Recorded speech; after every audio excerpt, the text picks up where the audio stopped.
roots. We are Black Fork. We are Minnesota.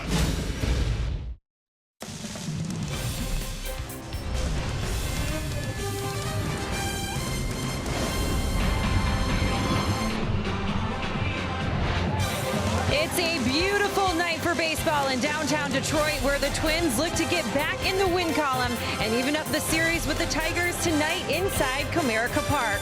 The Twins are hoping Kyle Gibson will bounce back after a tough outing in Cleveland to look more like the Kyle Gibson who's been consistently strong all season long. He'll square off against former Twin Francisco Liriano, who's had a tough go as of late.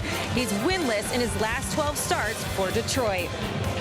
Welcome to the Motor City, everyone. I'm Audra Martin. It was another tough day yesterday for the Twins after learning this team was not done making roster moves and wondering if there were still more moves to come. But they know that that's just the business of baseball, and they know that they still have something to play for. This is a roster full of guys who still want to prove they belong in the big leagues. And that was evident last night with multi-hit games from Jorge Polanco, Logan Forsythe, Jake Cave, and A-Ray Adrianza. Even into the late innings, down by 3 runs, Cave and Adrianza battled to get this team back in the game. So even if the final weeks seem daunting, it's 6 weeks to play for pride, their team, and their futures. There's going to be disappointments along the way where you have to kind of accept the reality of the situation. But, you know, I try to remind these guys, you know, you put that Major League uniform on, and there's only so many times you get to do that, and you might as well bring you know, your best out there every day, regardless of the circumstances. To be completely honest, this is my first year in the big leagues. I have to play. I have to try to make a name for myself so that I can, produce for my family. And I'm sure along the way I'll make a lot of good friends and memories. And it's gonna suck when people get traded, and if I were to get traded or if people were to get whatever. But all I can think about is going out there and trying to make a name for myself. Righty versus lefty, Gibson versus Liriano. Dick Bramer and Burt Blyleven have more on the Game 2 matchup when we return.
Presented by CenturyLink, connecting you to the power of the digital world.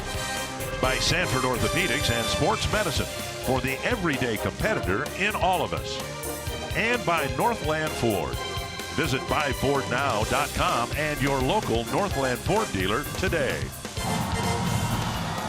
We are at Comerica Park in Detroit, and the Twins will try to end a short losing streak. They've lost 4 in a row. Would like to even this series at a game apiece against the Tigers. One of the newest Twins, Logan Forsythe, is doing really well so far with his new ball club, hitting over 400.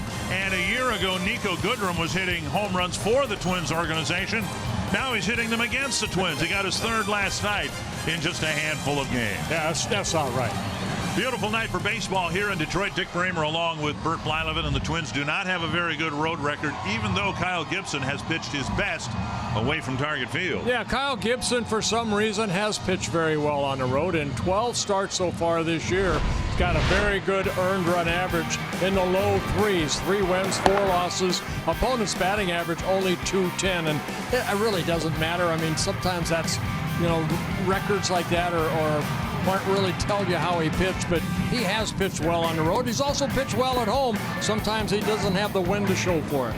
12 years ago, Francisco Liriano was perhaps on his way to a Cy Young Award season before the Tommy John surgery in 2006. I'd say the surgery is a success. He's still pitching. Yeah, he still is. He's in his 14th year already, and Liriano can still have that good slider, good fastball, good opponent's batting average, making his 6th career start against the Twins. Just the 8th meeting of the year between these two teams, and incredibly, the Tigers have won 4 of them. Twins will try to even the season series when we come back.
Blyleven, Dick Bramer bringing you game 2 of this 3-game series.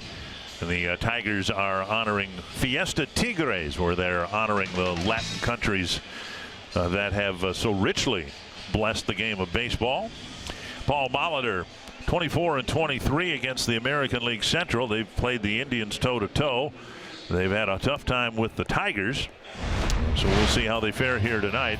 And the Menards batting order for the Twins has Joe Mauer leading off, then Eddie Rosario, Logan Forsythe, Miguel Sano back in the lineup, Tyler Austin, Jorge Polanco, Johnny Field, A-Ray Adrianza, and Bobby Wilson. And on the mound, Francisco Liriano, a guy that started his career And tonight's starting pitcher stats are brought to you by Home Furniture. Liriano making his 18th start, his 19th appearance, and of course his first against the Twins. First career start against the Twins since August 26th in 2016. Facing his former battery mate. Joe Mauer takes a strike on the outside corner. Tough night at the plate for Joe last night as he went hitless in 5 at-bats. Not many times in his career he's gone 0 for 5. And a pitch is up, 1-1. Last weekend, of course, the Twins honored Johan Santana, who won a couple of Cy Young Awards for the Twins in 2004 and 2006. And it was 12 years ago that Santana won his second Cy Young Award. Here's a ball looped down the left field line to the corner. Reyes chasing it, and a foul ball, and then he spills into the netting. And he appears to be okay. Now they put the netting up trying to protect the fans from baseballs, but they don't say anything about the left fielders. He had a big smile on his face, like he caught a fish down there. Good effort right here. Then trying to stop himself. He does utilize the netting, but then tumbles on the other side of the railing. 1-2 now to Mauer. And thank goodness he's okay.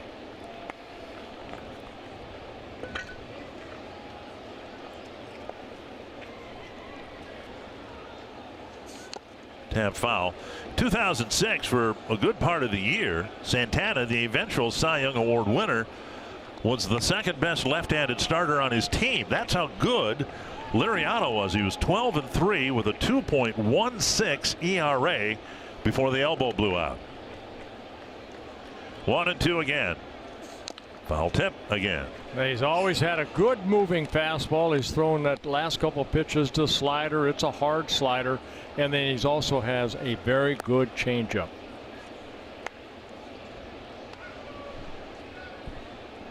There are the assortment of pitches. Rarely a curveball, mainly slider, changeup, along with that fastball. 1-2 again. Grounder, right side. And Joe's been doing a lot of that on this road trip. Goodrum throws him out, 1 away. Northland Ford defense for Detroit. We've already seen Victor Reyes in left field. Well, you've seen him more in foul territory, I guess. Jones is in center. Castellanos with a couple of nice catches in the ball game last night is in right field again. Candelario, Iglesias, Goodrum, Adduci, and James McCann behind the plate. It's been very tough for Liriano to get a win. He does have 3 wins on the year, 6 losses, an ERA at 4.37.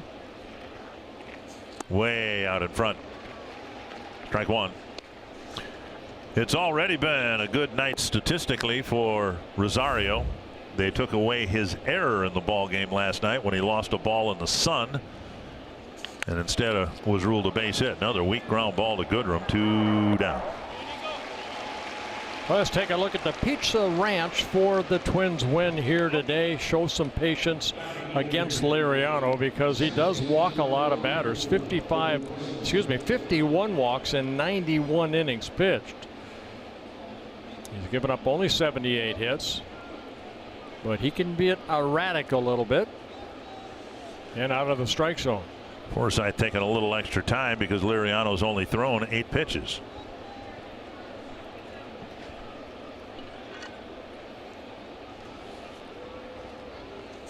A lot of base hits up the middle, a few to right field. 12 hits in all in his first 29 at bats as a Twin. Seen him play second base well and aggressively. Down and away, and it's 1-1. Only twice in his last 8 starts has Liriano gone 6 innings, and he's not gone 6 1/3 at all. Another base hit for Forsythe. And Forsythe continues to impress. New to the ball club. Twins Paul Molitor bats him third, and he gets a base hit right away. And that'll bring up Sano.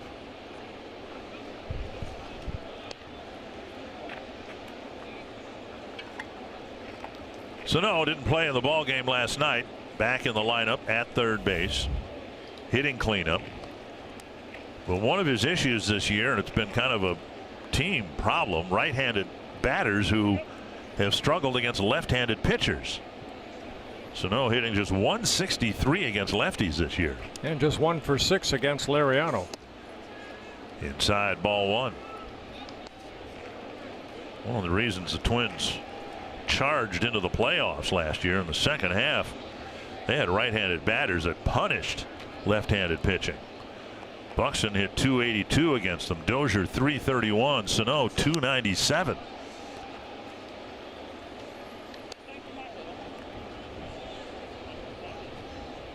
One and one. Gibson hoping for some early run support.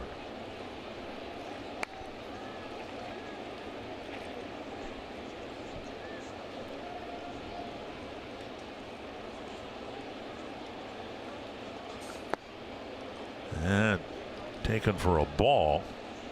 2-1.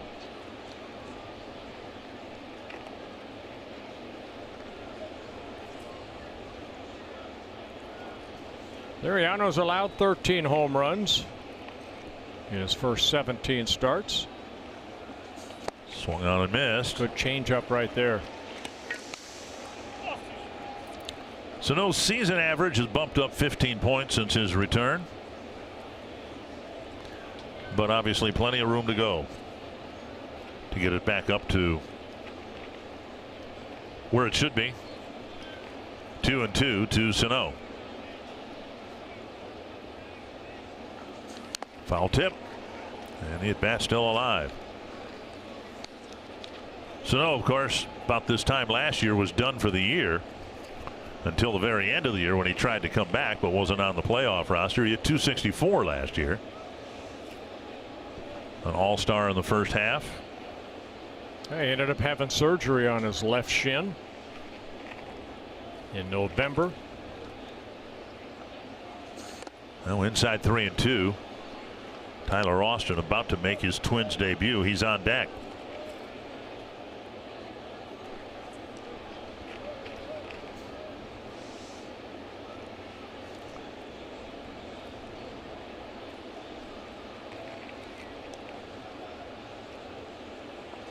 In the dirt. Forsythe was off. He'll go to second. Sano will fill first base with a 2-out walk.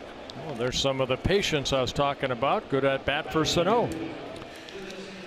Tyler Austin, of course, new to the Twins, coming over from the Yankees. Played some in Rochester. Hit 3 home runs. He is a very strong young man and can hit the ball a long ways. Yeah, 3 seasons with the Yankees, a .230 hitter in 85 games up and down the last 3 years. 15 home runs for the Yankees and 244 at-bats. Traded along with right-handed pitcher Luis Rijo for Lance Lynn, who made his second start today for the Yankees. And Austin takes outside, ball one.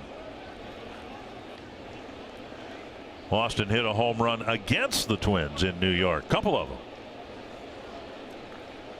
back in April. It's built a lot like Josh Willingham when Willingham was with the Twins. Well, that's a good comp. I like that. And now 2-0. Yeah, they list him at 6'2", 220, but you know that's from me. I don't know if that's right or not. I wasn't right last night. You're only off by about 50 pounds. 2-0. Austin, the designated hitter tonight. Changeup missing, and it's 3-0 with Polanco on deck. What would you say, the first 2 hitters that Logan Forsythe kind of took some time because first 2 outs came on 8 pitches? Yeah. Well, here we are 13 pitches later.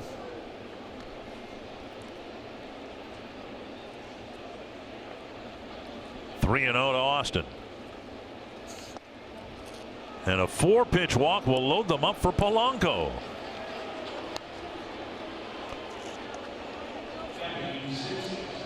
Well, the Twins didn't score enough to win last night, but the middle infielders did their part.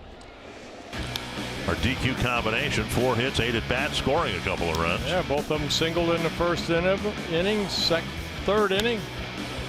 Polanco hit a double. Forsythe got an infield base hit. And now Polanco, who's had some of his best swings lately as a right-handed batter after struggling in that regard earlier.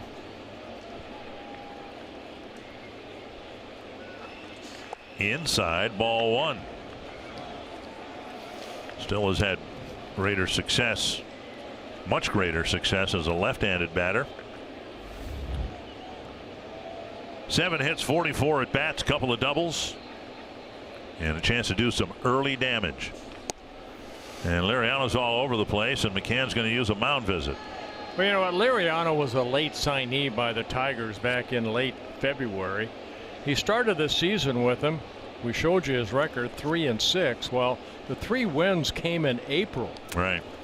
So his last 12 starts, he is 0-5 with an ERA over 5. His last 59 and a third innings, he's allowed 33 runs. Rick Anderson now the pitching coach. Of course, he was Liriano's pitching coach in his best season, 2006. Good man right there, Rick Anderson. Started off as a bullpen coach here for Ron Gardenhire. They let the pitching coach Chris Bosio go, and Andy became the head pitching coach. 2-0 now to Polanco.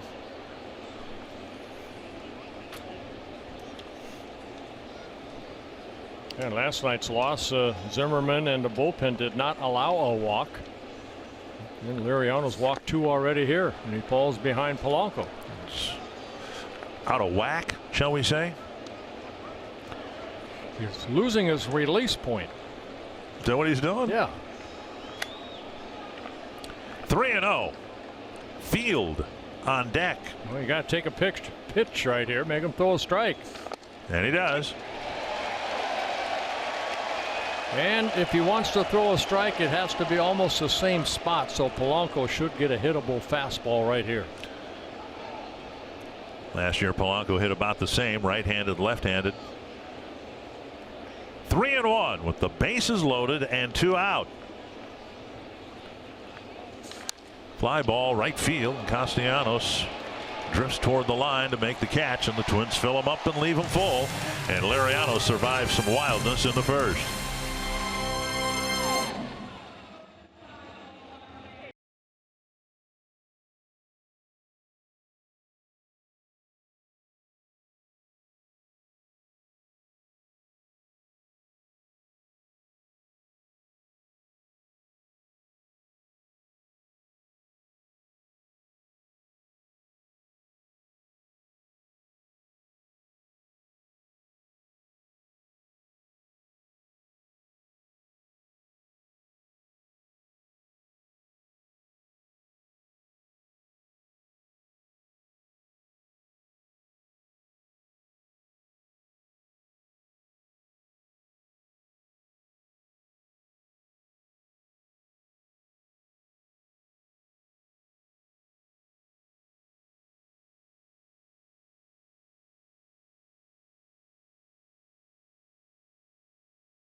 They're even younger and less experienced, and he's kept them from falling completely apart. Looks like they'll lose 90 or more ball games. Here's the Menards batting order For game 2, Jacoby Jones, Jose Iglesias, Nicholas Castellanos, Jamer Candelario, Victor Martinez, Nico Goodrum, Jim Aducey, James McCann, and Victor Reyes. And tonight's starting pitcher stats are brought to you by Home Furniture, and that'll be Kyle Gibson making his 24th start, his second against the Tigers, and his first here at Comerica Park. Fastball in there for a strike. Last couple starts were against the Indians, and they made Kyle work in each of those 2 starts. In his most recent start, he issued a leadoff walk. There was an error, another sloppy play in the infield. The Indians got a couple of runs in the first, and then uncharacteristically, he gave up a couple of home runs later on. 0-2.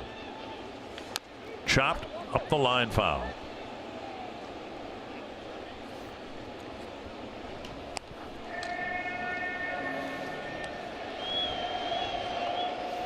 Two strikes to the Tigres leadoff man. Yeah, Jones last night batted 9th in the lineup for Ron Gardenhire. Now he's leading off. He's got some speed if he can get on. And chopped foul again. Yes, you were talking about Gardy. Gardy told me yesterday that even though they're not playing the way that, you know, they would like to, he's very proud of everybody on that ball club, the way they're going about their business day in and day out. And that's all you ask. Up high, 1-2. The talent level isn't there, certainly isn't where it used to be here not that long ago. And then you lose Miguel Cabrera for the year. 1-2. And he swings and misses at the breaking ball, 1 away. We'll bring up Iglesias. That's one thing Kyle has been. He's been a strikeout pitcher this year. Northland Ford defense for the Twins. Johnny Field getting center field. Rosario moving to right. A-Ray Adrianza in left field. An infield of Sano, Polanco, Forsythe, and Mauer. And Bobby Wilson behind the plate. Paul Molitor said he was going to give Johnny Field a start. Get some at-bats against someone other than Corey Kluber. Kind of a tough assignment when your first start for a new team is against a 2-time Cy Young Award winner. 1-0. Iglesias just 2 for 18 against Gibson in their matchups. And Gibson, as we said in the pregame show, doesn't have a great career mark against Detroit, but that record was built up against the Tigers of Justin Upton, J.D. Martinez, Miguel Cabrera, Victor Martinez, Ian Kinsler, and a lot of veteran hitters, and most of them are gone now. Yeah, he's making his 18th career start against the Tigers. 6 wins, 8 losses, an ERA of about 5.5. And making his 10th start here at Comerica Park, where he's won 3 of the 6 games. 1-2 to Iglesias. Breaking ball, and he just got a piece of it. You know, with their turnover from year to year on so many clubs, we get the numbers how they do against a club career-wise, but not the same hitters. Right.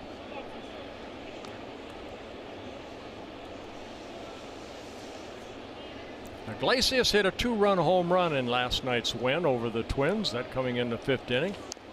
Fouled off a leg. That 2-seamer ran in on him. I think he got him high on the leg. Almost not in the leg at all, it looks like. He's smiling up there. I've been wondering how he made contact with this running fastball. Did that ball go between his legs? Yeah. May not have hit him in the legs at all. And Wilson with a block, 2-2.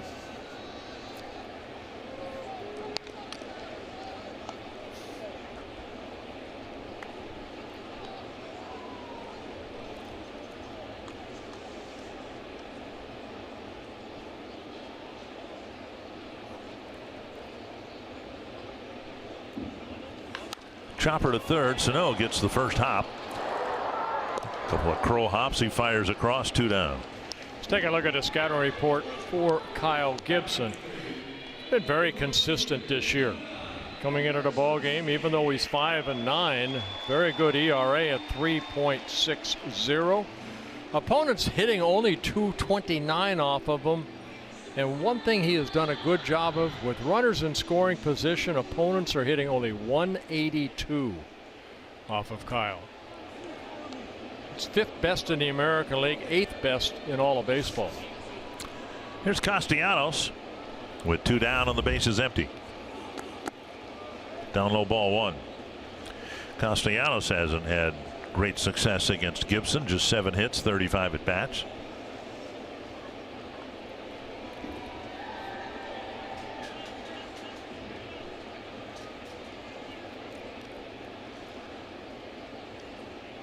Wilson sitting inside. Swung on and missed. And good fastball inside. Kyle has that 4-seamer. The 2-seamer will have some sink that will run into a right-hander. The 4-seamer down and away. See where Castellanos hit the ball over the last 100 batted balls. Less than 200 feet. 2-1.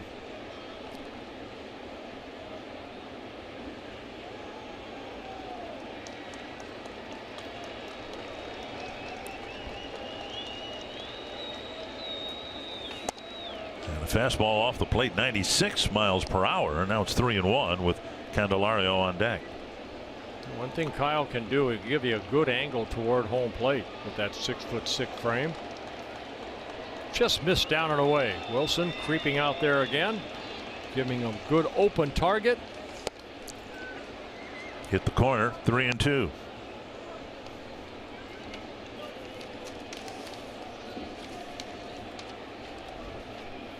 Kyle with 49 major league wins. See the ball come back just a bit. That was a Bobby Wilson strike right there. 3-2. On the ground. Ooh, high hop. Picked up by Polanco, and he didn't get there in time. The high hop put him on his heels, and he took a little bit too much time getting rid of it. He's on the grass too, so even though it was a strong throw, credit Castellanos of hustling down that line.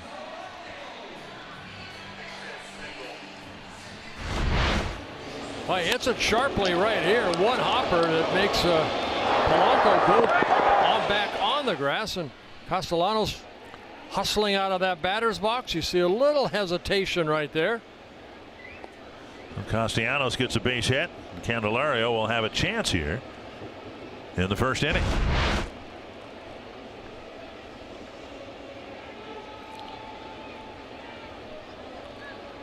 Four stolen base attempts with Gibson on the mound, 3 successful.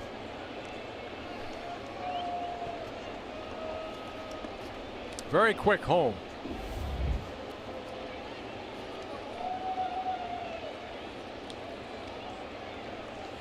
Inside ball 1. Well, the first 2 outs came quickly for Liriano, and then he struggled to get out of the inning. And the first 2 outs came pretty quickly for Gibson here in the first as well. Castellanos with a long at bat ending in an infield hit. And now 1-0 to Candelario.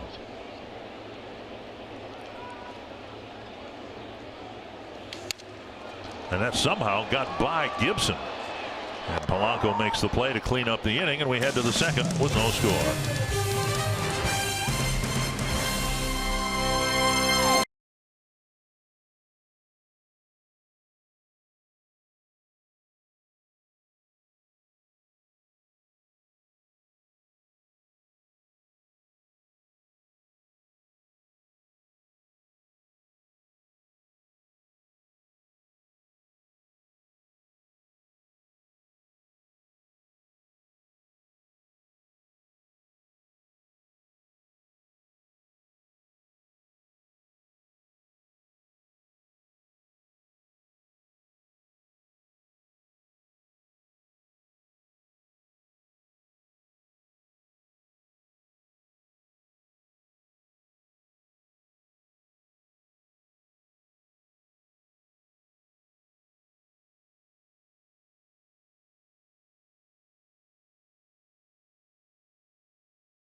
the first inning, but left the bases full.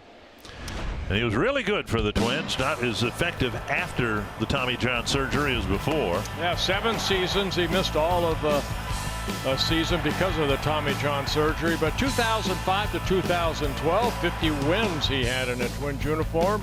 1 complete game, 1 shutout, and quite a shutout that was. That was a no-hitter back in 2007 in Chicago back on May 3rd. And he won that ball game 1-0. And he walked Juan Pierre 3 times. The one guy who could steal a base.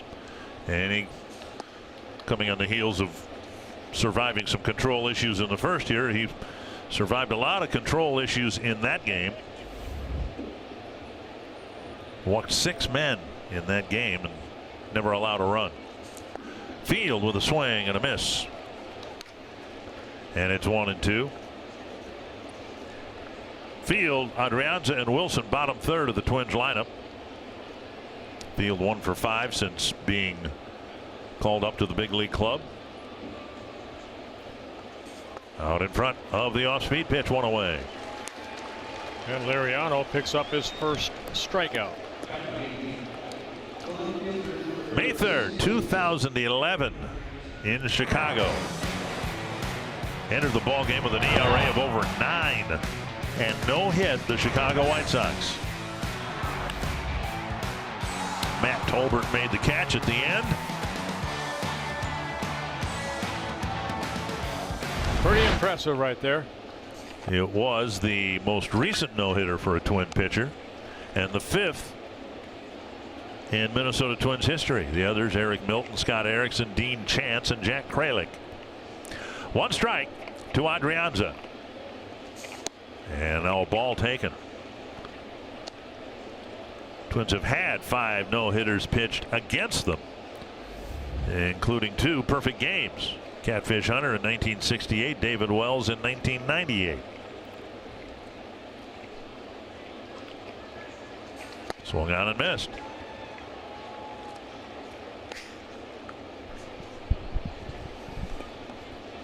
One and 2.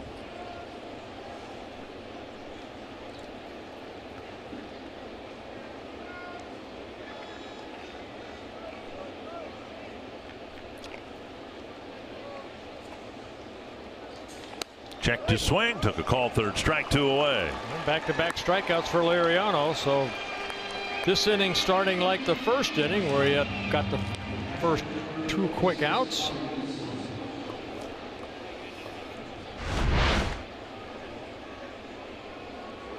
High breaking ball.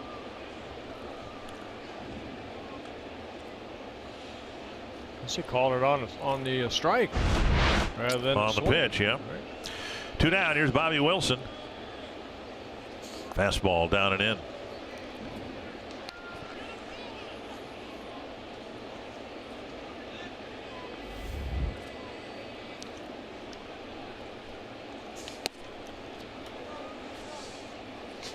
Two 2-0 to Wilson.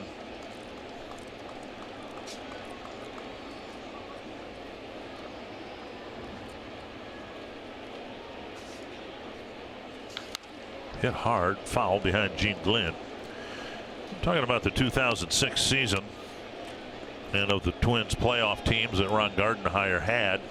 That was probably the team that best had a chance to get to and win the World Series, and then Liriano got hurt.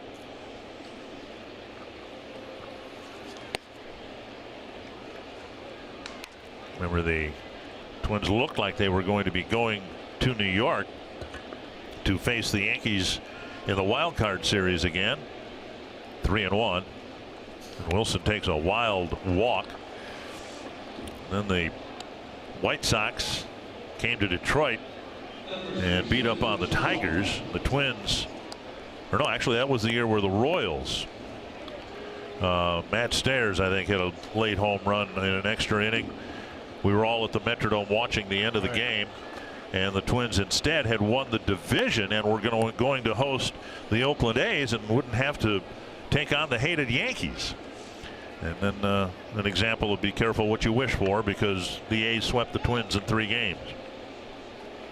Here's Mauer. squaring and taking ball one. Talking with Joe about that series in 2006.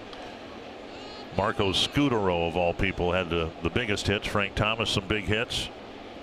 Barry Zito beat Johan Santana in the opener, and the Twins never really recovered. 1-0. And a strike on the outside corner.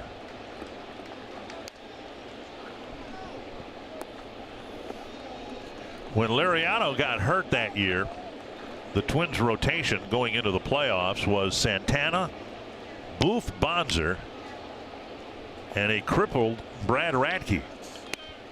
Remember, Radke pitched the end of the season and into the playoffs with a stress fracture in his shoulder blade.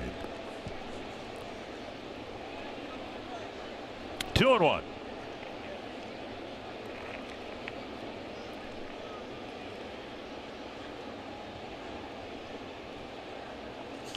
Tapper to the right side again.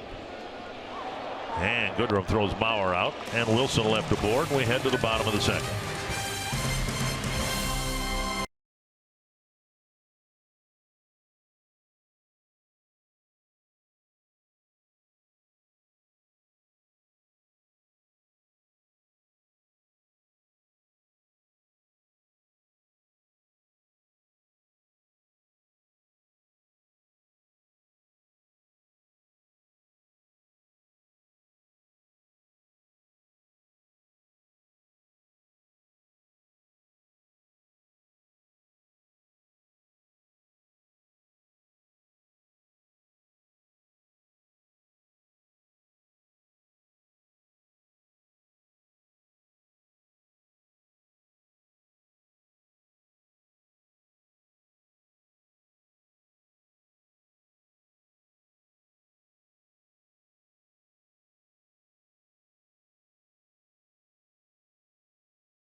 In Detroit, and here is some scoop from the clubhouse. A-Ray Adrianza's ninth inning at bat last night earned some high praise from his team. Jake Cave says it was one of the best at bats he's seen this season, and Paul Molitor said that was a top-notch at bat for any hitter. He's anxious to see how he follows up an all-around a good game. Robbie Grossman says his hamstring no longer hurts, it's just a bit tight. He took some flips in the cage today, and he's upped his agility drills. He feels confident he'll be ready to go next week. Meanwhile, Byron Buxton has been handling the rehab workload very well, and barring any setbacks, they plan to activate him in Rochester on Tuesday. Guys? Yeah, Byron hoping to get back and start hitting and get back up here as quickly as he can. Back to Gibson, and Victor Martinez on one pitch is retired. That'll bring up Nico Goodrum.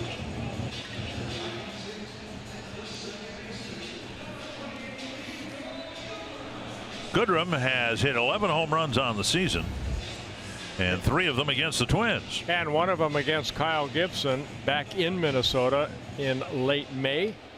Kyle ended up losing that ball game 4-1. Goodrum hit a 2-run home run in the 4th inning off of Kyle. Signed with the Tigers as a minor league free agent. Getting a chance that presumably didn't think he would get with the Twins. Playing primarily second base, but can play a bunch of different positions. 1 strike. Well, you look at Goodrum, you kind of have to look at Jake Cave for the Twins. You know, he was stuck in that organization at the Yankees, finally getting the opportunity, making the most out of it. for Goodrum, you know, second baseman. Brian Dozier was there. Hit .250 in 8 seasons for the Twins in the minor leagues. As we said last night, just 1 for 17 in his September call-up. Change is good to a lot of players. 2-1. Tap to the right side. Forsythe from the outfield grass flips. 2 down. A strikeout and 4 ground ball outs for Gibson, and the infield hit, of course, was hit on the ground as well. 2 down, and now a Ducey.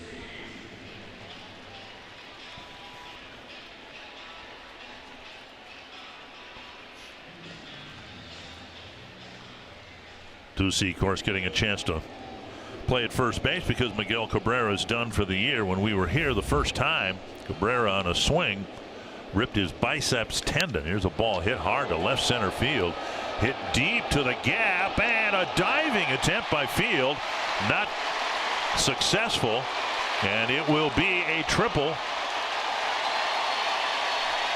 for Jim Adduci. Great effort by Johnny Field in center field, but it's a 2-out triple.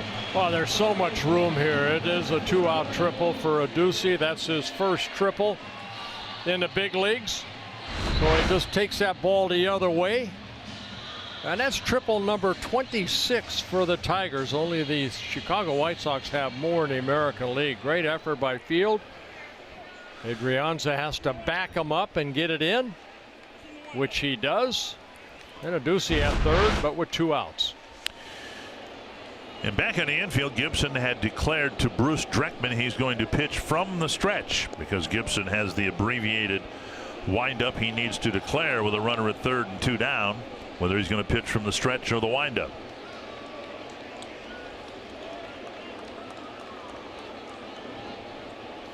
Pitch is up, ball 1.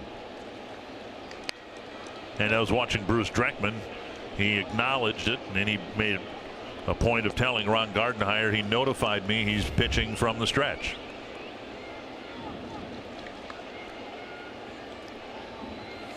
And a strike.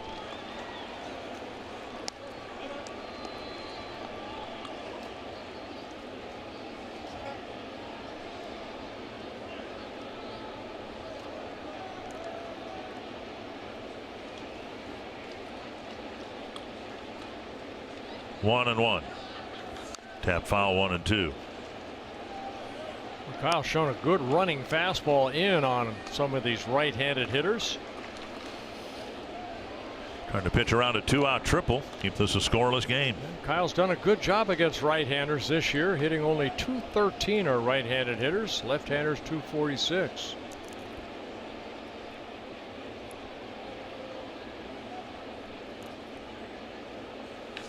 Rolled to the right side, and there's nobody there.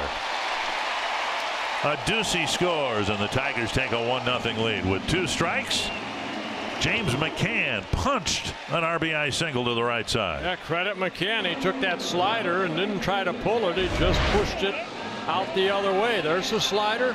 This reaches out. And with Mauer playing a bit off the bag, but nobody there at second base.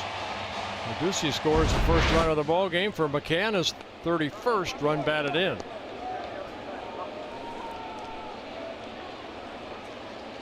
Reyes, the batter, the number 9 batter, with a runner at first and 2 down.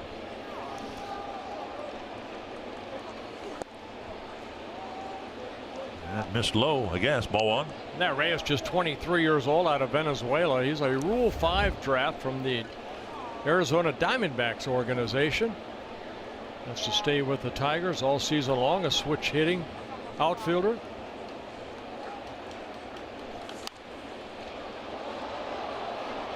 And fouled. 1-1. Now Reyes last year in Double-A for the Diamondbacks, 6 seasons with the Braves, who he originally signed with, and the Diamondbacks, a .298 minor league hitter.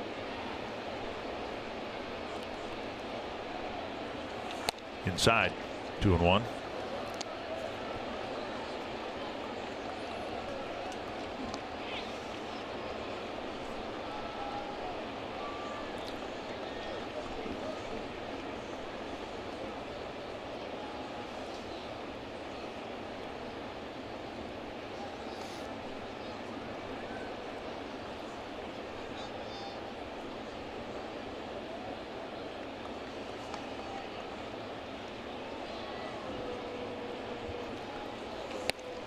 And now 3-1 to the number 9 batter. Yeah, Reyes, a switch hitter, only hitting 196 as a left-handed hitter. 123 at bats. He's drawn 2 walks and struck out 27 times. And now slap foul. I just want to go back to the prior at bat. I misunderstood Bruce Dreckman's sign. He was signaling to the Tigers that Gibson was pitching from the windup, not from the stretch. There's not really that much difference other than what Kyle is doing there, looking in for the sign for the stretch. But he pretty much picked up the leg, runner goes, and the pitch tap foul. As abbreviated as his delivery is, I don't know why he would, you know, when you have an option like that, why you'd not go from the windup. You don't have to stop. That's what got Keona Kella of the Rangers in trouble earlier this year.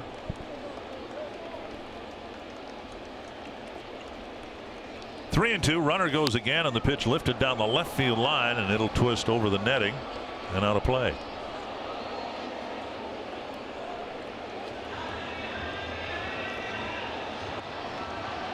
Full count, and suddenly pitch number 39 for Gibson here. First couple outs again came quickly. Then Adduci got his triple and came in on the soft single to right.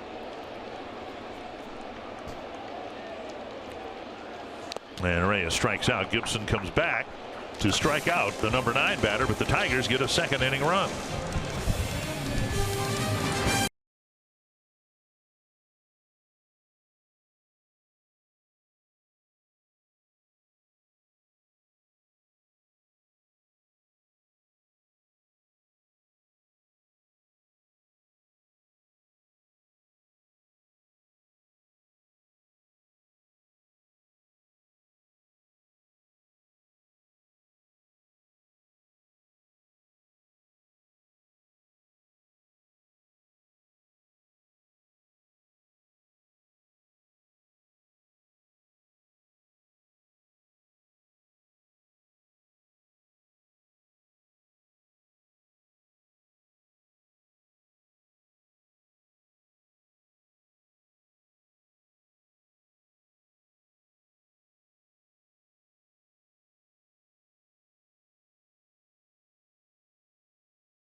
Sports North is presented by Chevrolet, the #1 selling brand in the Twin Cities. By Grant Casino, the best stories start here. And by Wisconsin Dells, the water park capital of the world. Beautiful night, some rain off in the distance. We think we're okay tonight. Tigers have the first lead 1-0. James McCann rolling a base hit to right field. Eddie Rosario will lead off the third against Francisco Liriano, who has given up just 1 hit but issued 3 walks. Yeah, 44 pitches coming into this third inning. And Rosario bluffs a bunt, takes ball 1. It'll be Rosario, Forsythe, and Sano here in the third inning.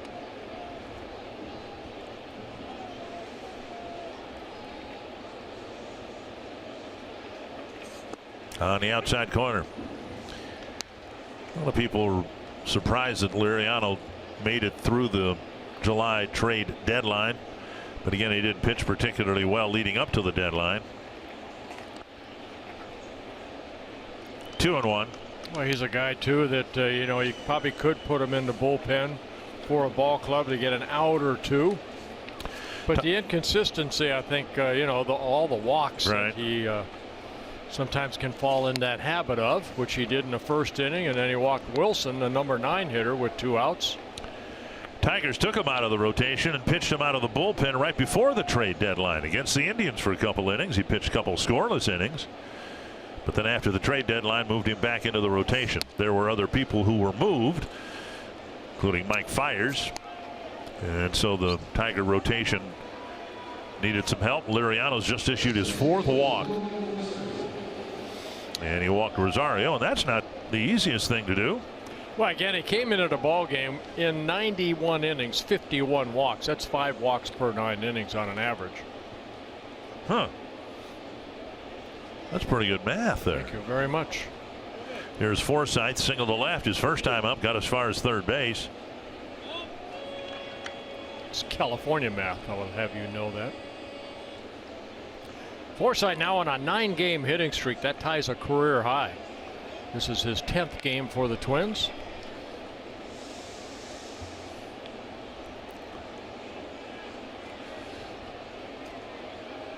There's been 8 stolen bases against Liriano on the mound in 10 attempts.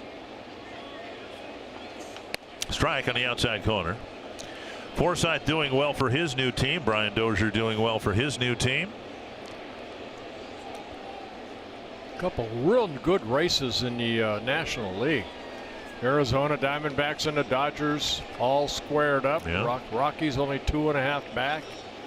The Braves and the Phillies are all squared up, with the Nationals 5.5 back. On the outside corner again, 0-2. And even the Cubs and Milwaukee. Milwaukee's only 3 behind the Cubs.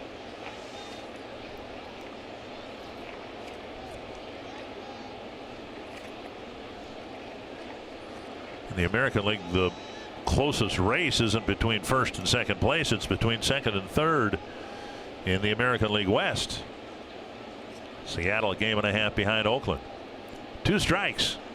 Foul back. Beginning of a tough fortnight for the Mariners. Their schedule really gets difficult here for the next week and a half. Yeah, they put King Felix out in that bullpen too. Felix Hernandez. And we haven't seen the Oakland A's at all this year. No. Haven't seen them once. 2 strikes to Forsythe. Chopper over the mound and another hit for Forsythe. Rosario around second. Here is the throw to third, and he is safe. And I'm not sure how. It looked like the throw got there in plenty of time. Jones with an accurate throw to Candelario, but Rosario is called safe. What made that right there is a hustle of Rosario. That ball up the middle. He just kept going, did not hesitate. And then it's a head first slide into third. High chopper over the mound that gets through the middle infielders. Iglesias just out of his reach, but Rosario right there takes off. He keeps going. And Jones's throw. Good slide on the infield slide for Rosario. No challenge for the Tigers, and Sano comes up with runners at first and third and nobody out. Sano drew a walk his first time up, had to work a walk.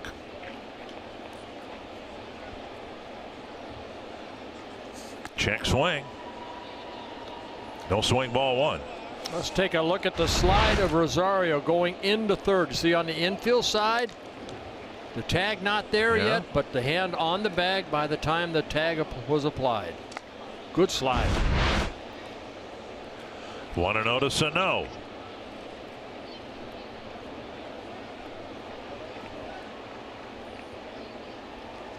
Strike. Guy, I guess not outside a ball. Well, Liriano, right-handers hitting 263 off of Liriano. Left-handers hitting only 125, but 13 home runs allowed, 11 to right-handed hitters. Well, outside, says Bruce Dreckman, and he was right. 2-0. There's a half swing. The ball gets away from McCann. Here comes Rosario, and he's safe. And on his way to second is Forsythe. The Twins have tied it up. And Eddie Rosario with a very quick maneuver up the line to tie the game. Well, he's got that cat-like instincts. I tell you what, he's alert. He first couple steps took off. He saw that ball get behind McCann, and it was a foot race to home plate for Liriano and Rosario. Take a look right here. Watch Rosario right there at the left of your screen. Just kept going. Feet first slide. Liriano could not hold on to the ball. And we got a tie ball game on a wild pitch by Liriano, his 7th of the year. 2-1 now to Sano, with Forsythe advancing to second.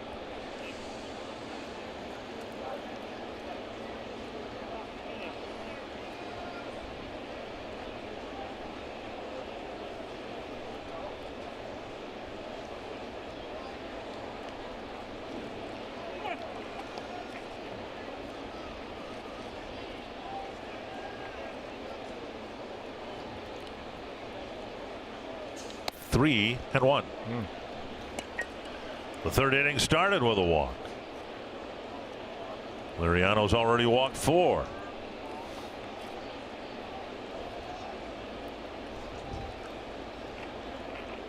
No action in the bullpen yet.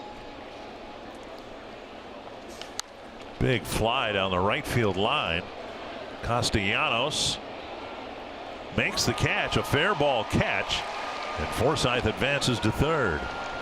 Sano's retired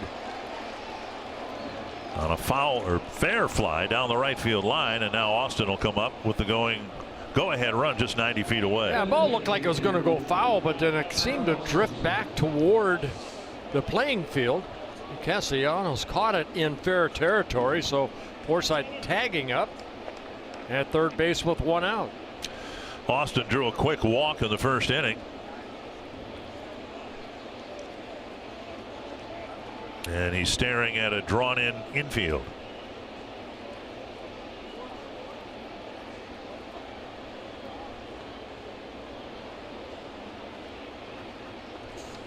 Strike on the outside corner. Austin drove in 23 runs for the Yankees.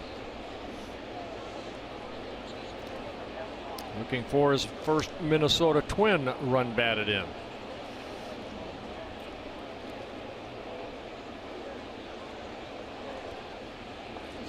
Swung on and missed 0-2.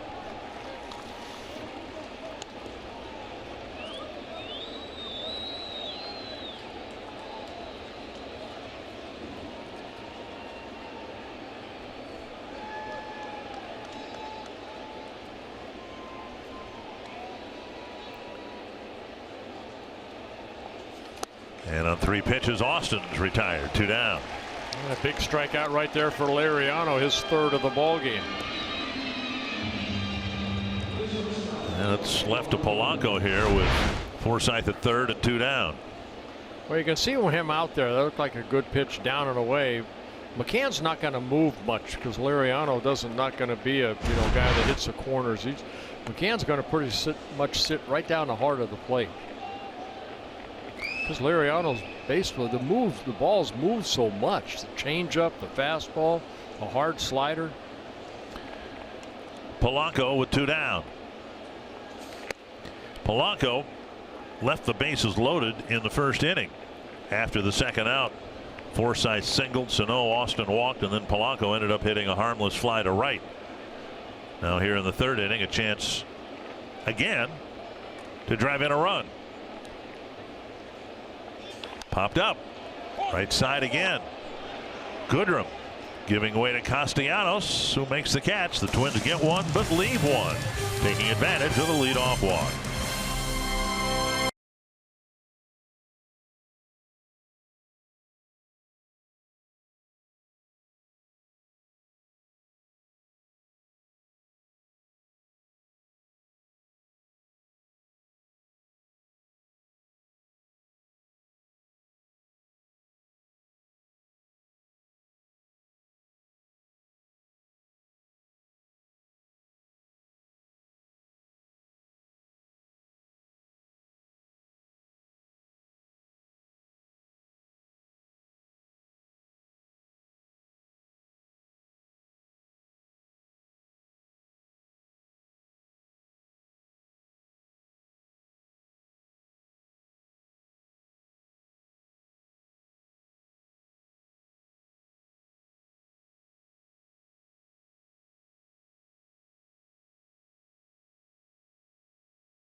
Last night, Rangers rookie Ronald Guzman made the most of his first trip to the Bronx. It started with a solo home run in the 4th, followed by another in the 6th.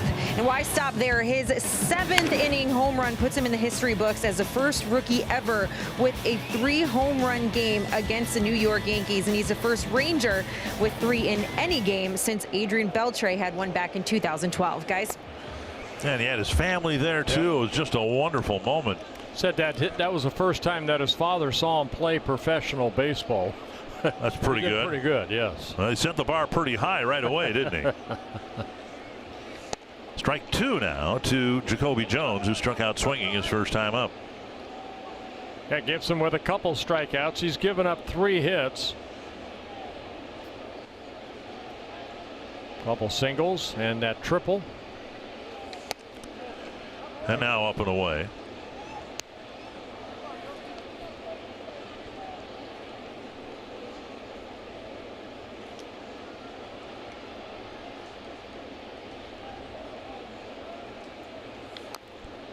It's chopped back to the backstop. Jones, Iglesias, and Castellanos in the Tiger third. There are a lot of trades, especially for the Tigers and now the Twins too. Gives opportunities for guys. Jones just needs to find that good groove. Last year 56 ball games, hit only 170. Checked his swing inside. And this year struggling at the plate. Hitting only 205 coming into the ball game.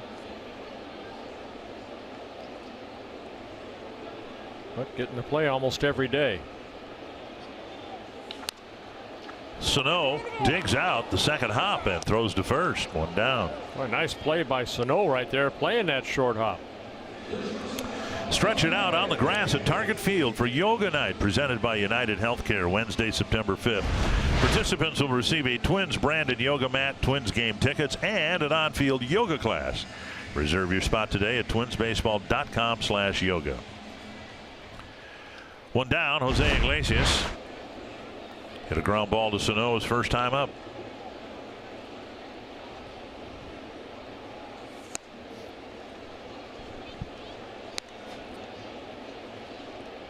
One and 0.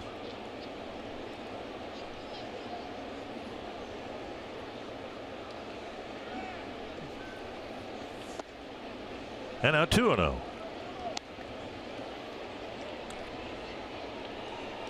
Iglesias, 28 years old in his 5th season with the Tigers, came up with the Red Sox.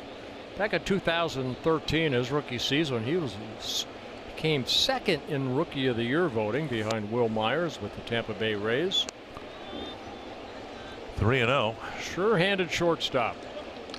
Out of Cuba, defected back in 2008 at the age of 17.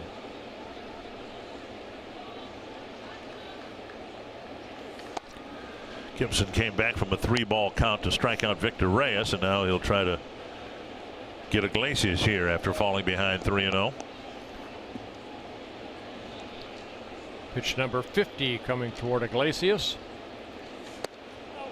And that missed. And Iglesias takes the first walk issued by Gibson. That'll bring up Castellanos.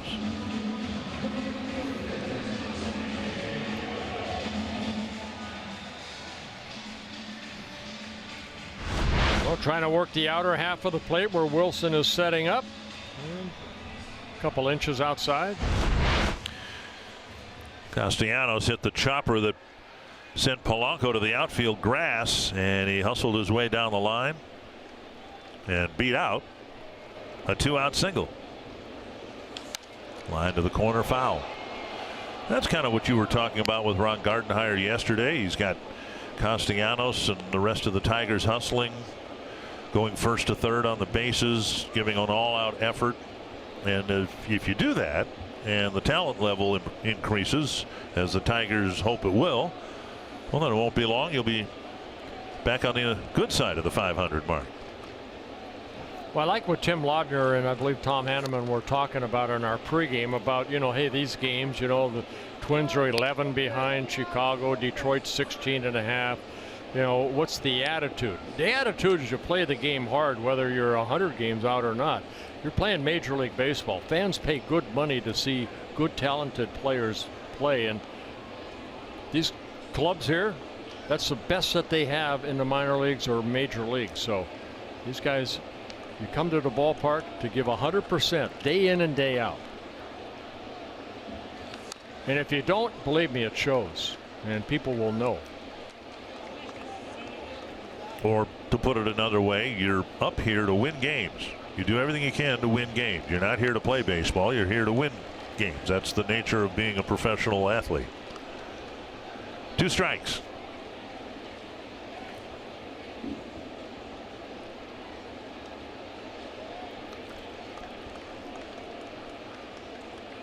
And a quick throw to first. Yeah, Iglesias, he likes to run. 14 stolen bases in 20 attempts. And he's leading the Tigers in that department.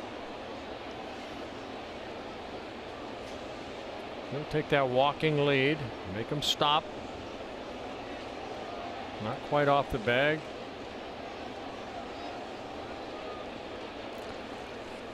And Castellanos strikes out. Good slider right there by Gibson. Strikeout number 3. 2 down in the inning. That'll bring up Candelario. It's one thing Gibson's really improved on this year is strikeouts. I mean, he came into his first 5 years with the Twins averaging about 6 strikeouts per 9, and he's averaging a strikeout an inning now. And I think the pitch he just threw is one of the reasons why that breaking ball is so devastating to right-handed batters, because he's able to locate it so well. I'm going to say because of the fastball. He's attacking with the fastball. Good tight rotation like that. He's coming out of the same spot, and there comes that nasty slider. But it all keys off the fastball, and I think Kyle realizes that. 1-0 to Candelario. I think a couple years ago he was trying to nitpick way too much, you know, and the pitch count would mount. But not this year. He's attacking. That's why I say he's been very consistent.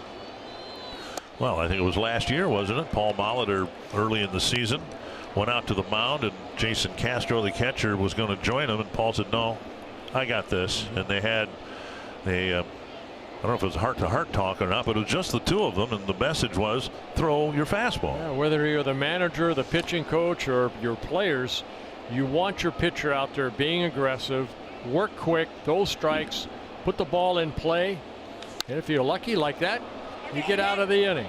Gibson take it. Well, the best athlete on the field took it.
And in Cooperstown, 2 Tigers were inducted this year. Jack Morris and Alan Trammell, teammates for so many years.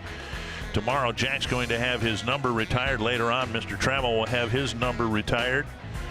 And Alan was very kind to agree to come up here and chat a little bit, reminisce about the wonderful weekend in Cooperstown. And there they are, Tigers for life. Congratulations. I asked you, have you come down yet? I have not, Bert. I'll tell you, it is, wow. It's so incredible, and you know the feeling. Wow. It's just, I don't have the words. It's just, I'm just honored to be part of our fraternity. Well, you've earned it, believe me. And I think what the great tie is that you and Jack signed the same year. I mean, you kind of like followed each other all the way to the Hall of Fame. It's cool. We sure did. Again, it's the first time that's happened. It's two guys from the same draft class make it to the Hall of Fame, and he was our horse. And you guys got a chance to see him that one year in 1991 with one of the classics, obviously the best seventh game pitched in World Series history. I agree. And again, he was our guy. And to go in, behind the scenes, we're all human. We're nervous. We have anxiety. But to go in with one of your teammates, somebody that you're comfortable with, did help. And don't you think he did it? Did that help in your speech and all that? Well, it did. And I know that we were all prepared. All six of us were.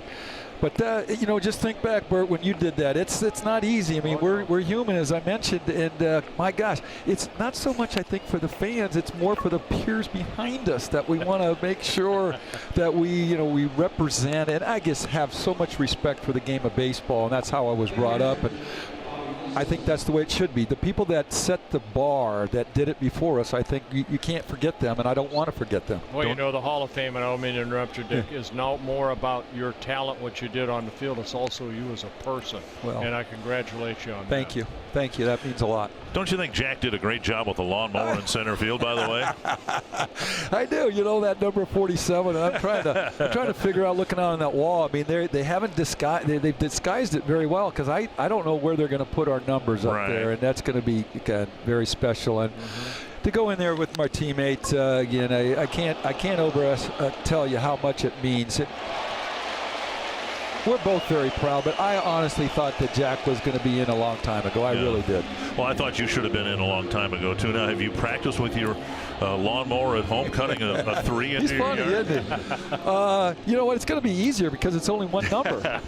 He's got 2 out there, and I'm looking at it. That's cool. That looks good. They're retiring Jack's number tomorrow. Yours on August 26th, yes. I believe. Yes. Yep. And again, we were talking briefly. I'm hoping, I can settle down a little bit, get back to a little normalcy. But my gosh, I've been doing a lot of smiling and a lot of shaking my heads, and again, just very proud. You played your whole career with the Tigers. There aren't really too many Hall of Famers that can say that in this era. Did you ever think about leaving Detroit? I mean, through free agents or whatever? There was one time, Bert, that I actually filed for free agency only because it was to protect myself. But the Tigers and we had already talked and said that they wanted me back. I got 2 calls, one from the Yankees, one from Cleveland, and it was a real short conversation. I said, guys, I appreciate the call, but I've got an agreement already worked out with the Tigers, and they said, thank you very much, Tram, and we moved on. Well, that team in 1984 pretty well represented. You mentioned right before we went on the air, Ralph Houck was your first manager. Yes, he was. But then Sparky came over, and he's a Hall of Fame manager. You and Jack and Ernie Harwell broadcast the games. He's a Hall of Famer. Detroit baseball was in pretty good hands back then. Well, I'm glad you said that, but again, Minnesota with Harmon Killebrew and Detroit with Al Kaline, very similar guys, classy all the way, and those are great mentors for the younger generation. I don't care, old, young, whatever. Those guys are classy. They need to listen. They need to listen to these gentlemen, and again, I had the good fortune to have met and knew Harmon for a number of years, and I'm not saying anything you don't know. He was a great human being. Mauer slaps a single to left. Adrianza to third. He's going to be held up. The throw coming from Reyes to the cutoff man, and Mauer gets his first hit of the series. Yeah, Reyes did a good job of charging that ball and kept with 2 outs. Adrianza at third. Now your sidekick, your second baseman that you guys played together forever. I know at the Hall of Fame there's so much talk about who's going to go in, who should go in. His numbers are just like yours. Well, you're right, and I just don't understand. And again, I'm going to say I'm a little biased, and I'm entitled to my opinion. I don't blame you. Yes. Thank you. But he gets no love, and I don't know why he's just been totally excluded and forgotten about, because that's not right. And I'm hoping, and we'll see what happens. But my gosh, just the fact that I'm just repeating myself, but he deserves some recognition. There's a because he lot was of guys, heck of a Jim player. Pott, Tommy yes, John, yes, Dave Parker yes. had over 2,700 hits. Ted Simmons was a guy that didn't even get 5% of the votes the first time around. So there's a lot of guys still looking in that probably should be there. I'm with you. I'm just a new guy I'm the low man on the totem pole. Yeah, you're to be seen and not heard from. Remember. Okay, that. I'm gonna try to do my best on that. Sometimes I get rambling a little bit, but again, I that weekend was better than I expected. I knew it was going to be awesome, but the weather and just everything about it, the way the Hall of Fame and my peers, including yourself, the way they treated us, welcomed us, is something that we'll never forget. And you have your ring on. I do. I'm and wearing he's got a Hall of Fame watch on, too. I got everything, guys. I am enjoying every minute of it, and I hope I don't wake up. I hope this isn't a dream, but I've just, again, all we wanted to do is be a baseball player. That's all I wanted to do as a young boy growing up, and to me, this is a really icing on the cake, so to speak, because my life has been very good. I've been very blessed and very fortunate, but I'm not complaining. Don't get me wrong. I'm not complaining that this is the ultimate, and to be part of the Hall of Fame, it doesn't get any better. The Hall of Fame's nice, but also retiring your number is right there too. It is, and because this is where I did it, right here, and so it's just a way to validate kind of our era. Well, congratulations again. It was an honor and a pleasure for me to watch you play. Thank you, Bert. I didn't like watching you play.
Well, the Tigers got on the board first. McCann with a triple by Ducey. He scores. And then the wild pitch allows Rosario to come storming in home to tie the game at 1 apiece. Victor Martinez leading off the bottom of the 4th for Detroit, taking strike 1 from Kyle Gibson. That was awfully nice of Mr. Trammell to do that, and I meant what I said. I just really enjoyed watching him play. You and Jack and Roy and everybody who works up here talks about playing the game the right way, and Alan Trammell embodied that. I mean, he gave 100% of what he had every time you saw him play. Consistency. We were just talking the last inning, Dick, about coming to the ballpark as a Twin or a Tiger. You go every day trying to help your team win, and Trammell was one of those guys that, if I'm a pitcher, I'm sure Jack felt, you got a guy behind you that's busting his tail end every day. I'm out there once every 4 or 5 days. They're out there every day doing what they can do to help a team win. 2-1 to Martinez. And tomorrow we will have Jack Morris with us for a while after his yet another speech he's got to give tomorrow here when the Tigers retire his number. Martinez grounds out 1 away, and that'll bring up Goodrum. You know, you had your number retired by the Twins several years ago, and Paul Molitor several years ago by the Brewers. And I asked Paul today about that, and he said, you know, it's a different feeling than being inducted into the Baseball Hall of Fame. And if I could paraphrase what Paul was talking about, it's a more intimate honor because it's franchise specific. In Paul's case, nobody will wear number 4 again for the franchise in Milwaukee, and nobody will wear number 28 for the Twins. I think that's what makes it so special, is that every time you come to the ballpark, you know, there's number 3, there's 34, there's Ken Herbeck right there, you know, and you look and your 28 is right next to Rod Carew. You feel very, very fortunate that you were given that honor through your hard work and dedication. 2-0 to Goodrum. Swinging a foul. They got a piece of Bobby Wilson. We were discussing this afternoon where they're going to put Jack Morris's 47 and Alan Trammell's number 3, and I suggested he could take down Cobb's name because really he didn't have a number, so you can't retire a number for a player who never wore one.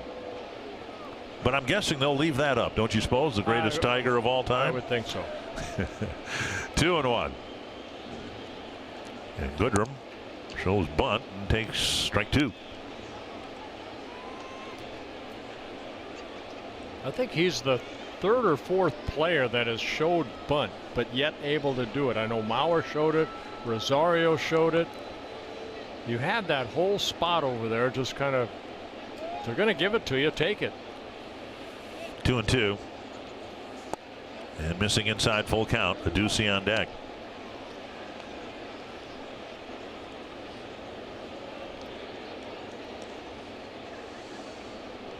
And unless or until you do it, you'll be staring at 3 infielders on the right side and somebody else who can get a ground ball up the middle. Chopped foul.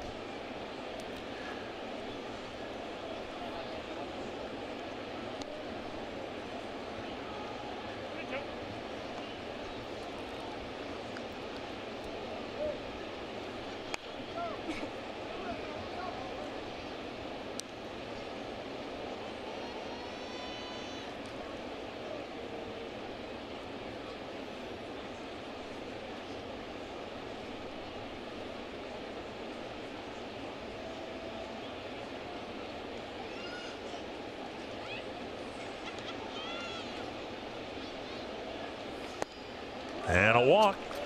Second walk issued by Gibson. Each coming with 1 out in an inning. Friday, August 17th, you can join your friends in the Rose Garden at Target Field. You can cheer on the Twins and Eddie Rosario as they take on the Tigers. And you can purchase your tickets through this special ticket package and get a Rosie's Rose Garden t-shirt with your ticket. Visit twinsbaseball.com/Rose Garden and get yours today. Here is a Ducey. Drove one to the gap toward the flagpole in left center field. And despite a great effort by Johnny Field, it landed for a triple. Fastball on the outside corner, and then McCann bled a single through the infield on the right side, and that's how the Tigers got their run. Yeah, you know what, Ducey, 33 years old, a lot of time in the minor leagues, 13 minor league seasons, came up with the Rangers up and down for a couple years, 2013, 14. Here's a guy you kind of pull for only because of so much time in the minor leagues. Over 3,600 minor league at-bats. And if he hits a ground ball up here, you can bet he'll bust it down the line, right? Because he's happy to be here. And yep. Originally signed by the Marlins, he's played in the Cub organization, the Rangers, the Tigers. Also played a couple years in Korea. 2 strikes. Pulled foul. Kyle looking for a ground ball. 13 double plays turned behind him this season. He's usually good for about 20 to 23 type double plays turned behind him throughout a season. Good time to get one right here. Pitch count at 71. There's a ground ball. Polanco with a nice play and has no throw to make. Kept it in the infield. That's all he could do with a Ducey getting a ground ball infield hit to the opposite field.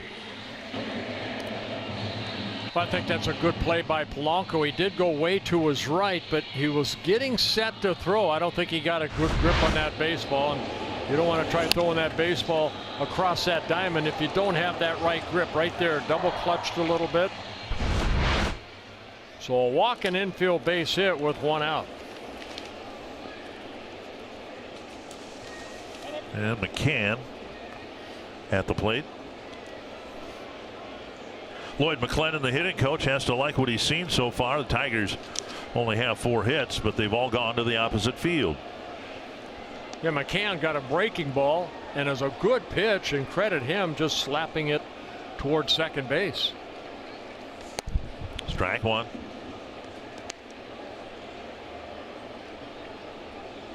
Barely made it to the outfield. That's how weakly it was hit, but with the shift, he was able to get an RBI single.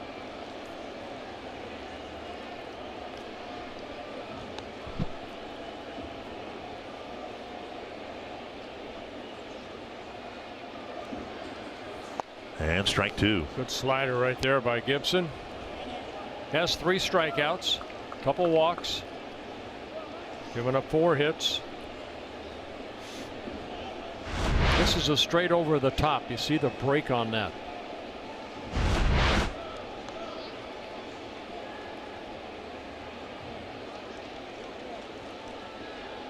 Runners go, throw to third, and Sano tried to sweep the tag down. He's a little late in getting to the bag. Right. No swing. First of all, it was a check swing, and the Tigers think they've got a double steal. Sano pointing toward the Twins dugout. Take a look right here. There goes Goodrum. And then the Twins are going to challenge it. Even though he was a little late getting there, when he caught that ball as momentum, kind of caught it and then dropped the glove quickly. Let's take another look here. Yeah, Goodrum going in head first. That looked like a stolen base. Yeah, I believe he got his right hand On the base, I think. I don't even think that got almost like he knocked it off. See the Twins fan in the background saying he's out. Fans are great. So you think he's out? I think he's out. Do you? I think he got his right hand. That looked like that was a hand that was going to get on the bag first. And I believe Sano kind of knocked it off. Well, maybe he did. They're showing it back on the big screen. No, he's out. I think he got the left arm, the left thumb, before the right hand ever got on the base, according to that replay. He's tagging something there. Yeah. I think he got the left thumb. He's out. He's out. So that's a heck of a play by Sano, who got to the bag late. And the Twins get a big call. Instead of second and third and 1 out, there are 2 outs and only a runner at second. Drop the glove right on the bag. Right there. Right. He got his, okay, that was the left thumb he got. Yep. So no stolen base for Adduci, but he's at second. Goodrum caught stealing, and the count to McCann is 1-2.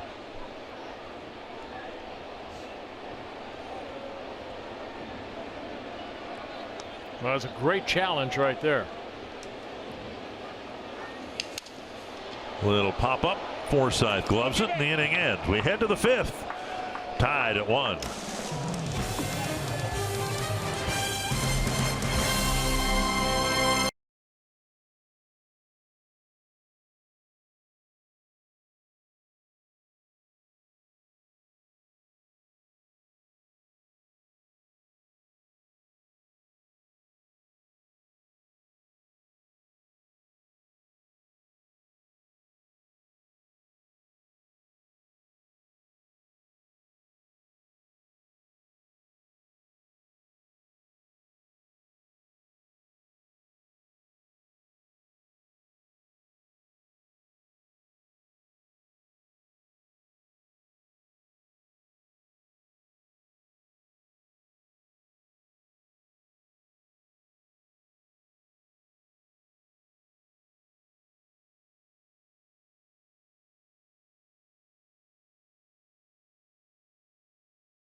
Pepsi fans of the game, first anniversary. Well, congratulations. Twins fans.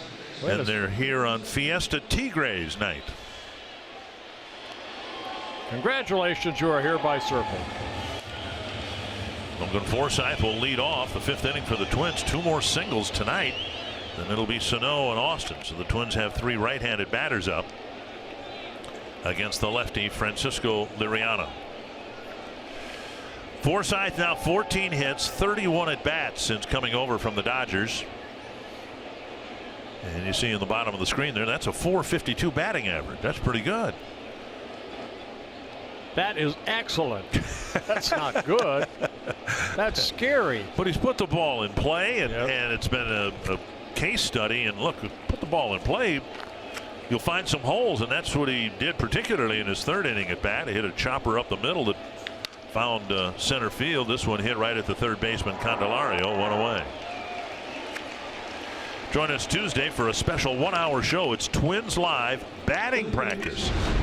We'll be live at Target Field for an all-access look at the Twins' preparations for their matchup with Pittsburgh. Anthony, Roy, and Tim will break it all down and have live interviews with players on the field. Twins Live batting practice Tuesday at 4:30. Wear a specially nice suit that night. You are? Well, you know, walk around in the field. We got to look nice now because batting practice is on TV here. Sano sending one up the middle. Well, I don't have a nice suit, so I guess I'll just be wearing what I usually wear. Okay. Tyler Austin will bat, but first we'll hear from Audra Martin.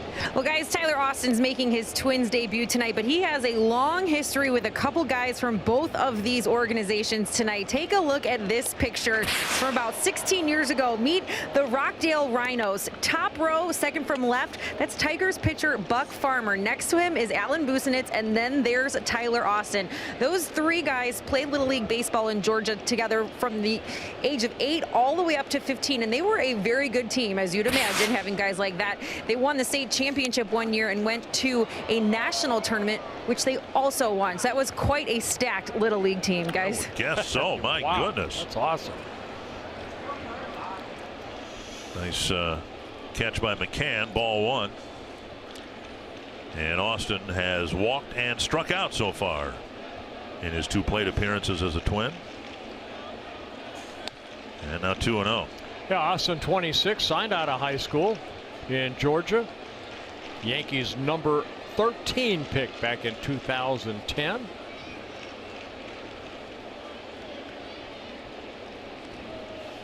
Came up with the Yankees in 2016, up and down. Got some major league home runs. Swung on and missed. 2-1. Paul Molitor, in describing Austin, Molitor saw him take batting practice yesterday for the first time, said there's some seriousness to his game, and if that translates into intensity, that's a good thing. Yes. 2-1 to Austin. A high fly to deep left field. Going back is Reyes. No chance. That ball is long gone. There's some intensity right there. His 9th home run of the year with Sano aboard. The Twins take a 3-1 lead. His first at bat, you watch, I'm thinking of Josh Hamill or Willingham because of the way that he's built, and he's got Willingham type of power too. Wow. Replay brought to you by Dodge. Looked like a slider that went right into the swing of Austin, and he knew it. So a big 2-run home run is his first hit in a Twins uniform.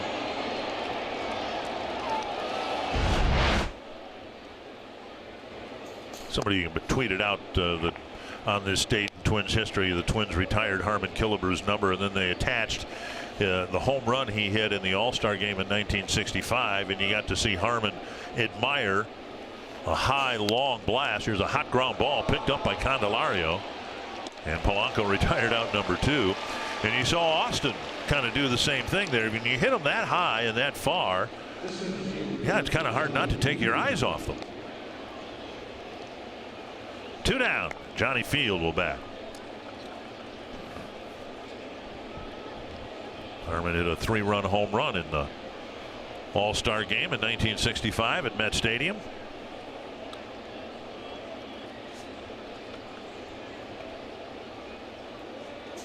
Sharp ground ball. Another nice pickup by Candelario. And he throws Field out.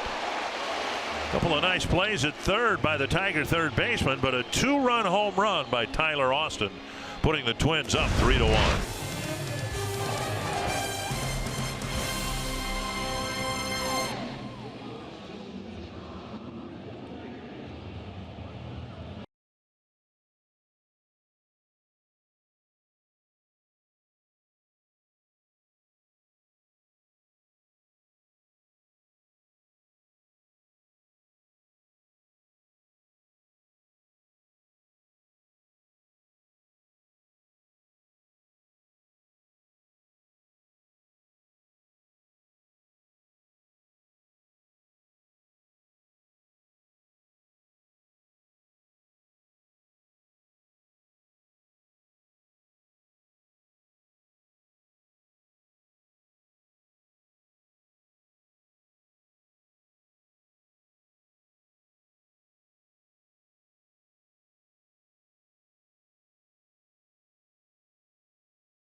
On that baby.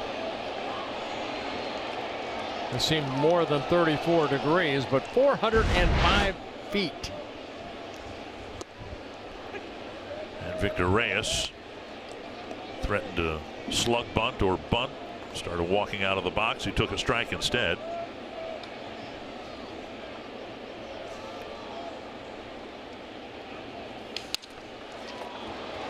And into center field. Reyes with a smash against the mound. It skips into center for a leadoff hit here in the fifth. He had a long at bat in his first at bat against Gibson and ended up striking out, but right there kind of fought off a pitch and hit it right back up the middle that Gibson almost caught, but then it ends up in center field.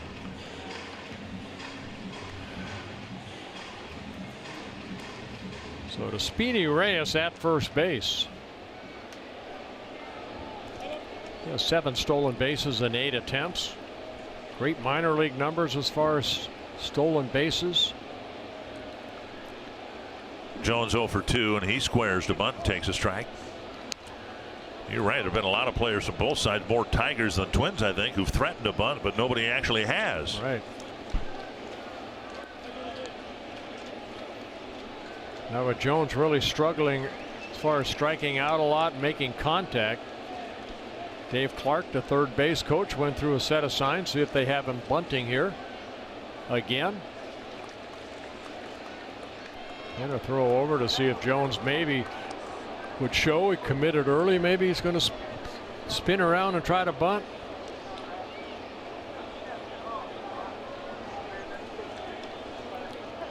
One strike to Jones.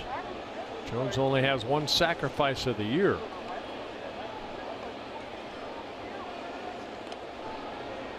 Reyes can run. That's why he's on the Tiger team as a Rule 5. He's a great athlete.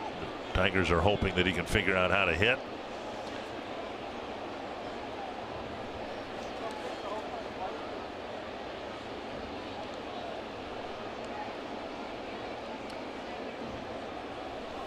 Strike 2. He is playing tonight in his 65th game, but that's a little misleading because most of his appearances in games or when he enters the game as a pinch runner for Victor Martinez. Only 125 at bats on the season. 2 strikes to Jones. And a chopper foul.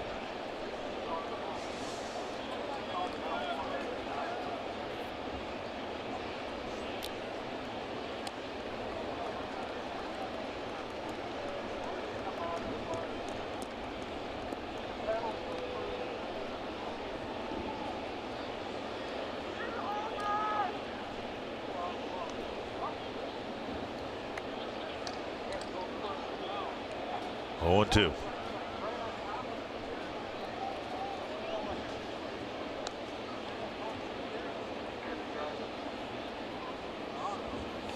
Just off the outside corner. Good fastball at 93.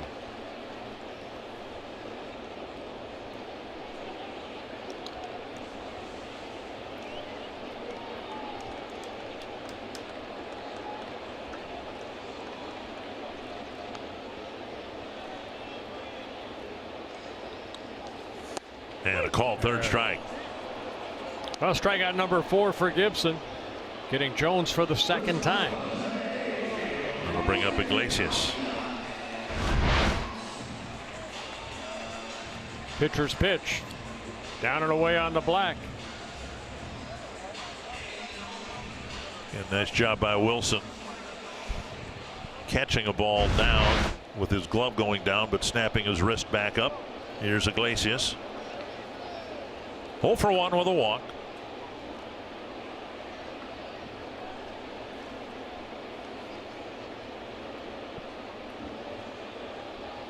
Certainly is a different looking Tiger lineup when you're where we are now, second spot in the order, and you don't see Miguel Cabrera in the on deck circle. Cabrera, of course, blowing out the biceps tendon, and watching Edwin Encarnacion last night leave the game with the Indians with the same pained look on his face, holding the same part of his body. We certainly hope that it's not anything nearly as serious as Cabrera's injury, but it was kind of the same type of play, a swing where the hand came off the bat and the player winced in pain. Encarnacion sent back to Cleveland from Chicago for an MRI. 1 strike to Iglesias. And Gibson and the Twins keeping a close eye on Reyes at first base. Ramon Santiago, the first base coach, right behind Joe Mauer. Jeff Smith giving Bobby Wilson signs, whether it's a throw over, the rare pitch out.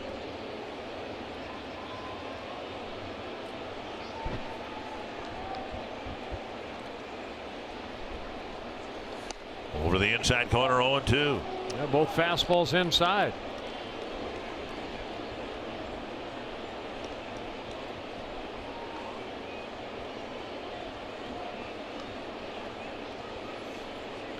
Season number 6 for Kyle Gibson, making his 151st major league start. There we go. There's a ground ball. Gotta be There's quick. an out at second. And an out at There we first. go. Double play grounder. Gibson faces just 3 men in the inning. Nicely turned.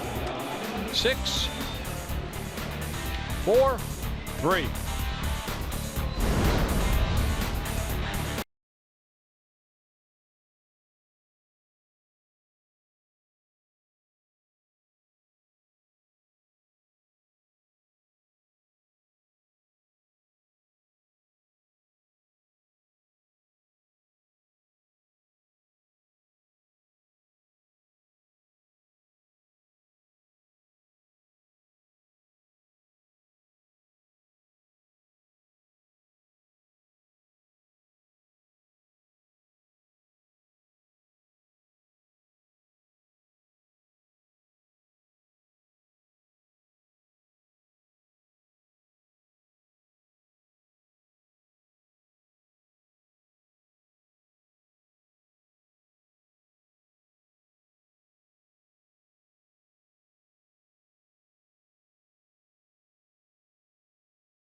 Kyle Gibson got his double play grounder, and we've noticed since coming to the Twins that Logan Forsythe snaps his throws across the diamond. Well, you know what? These guys haven't worked that much together. Polanco gives Forsythe a perfect throw, and then Forsythe, watch his strong throw over to first base.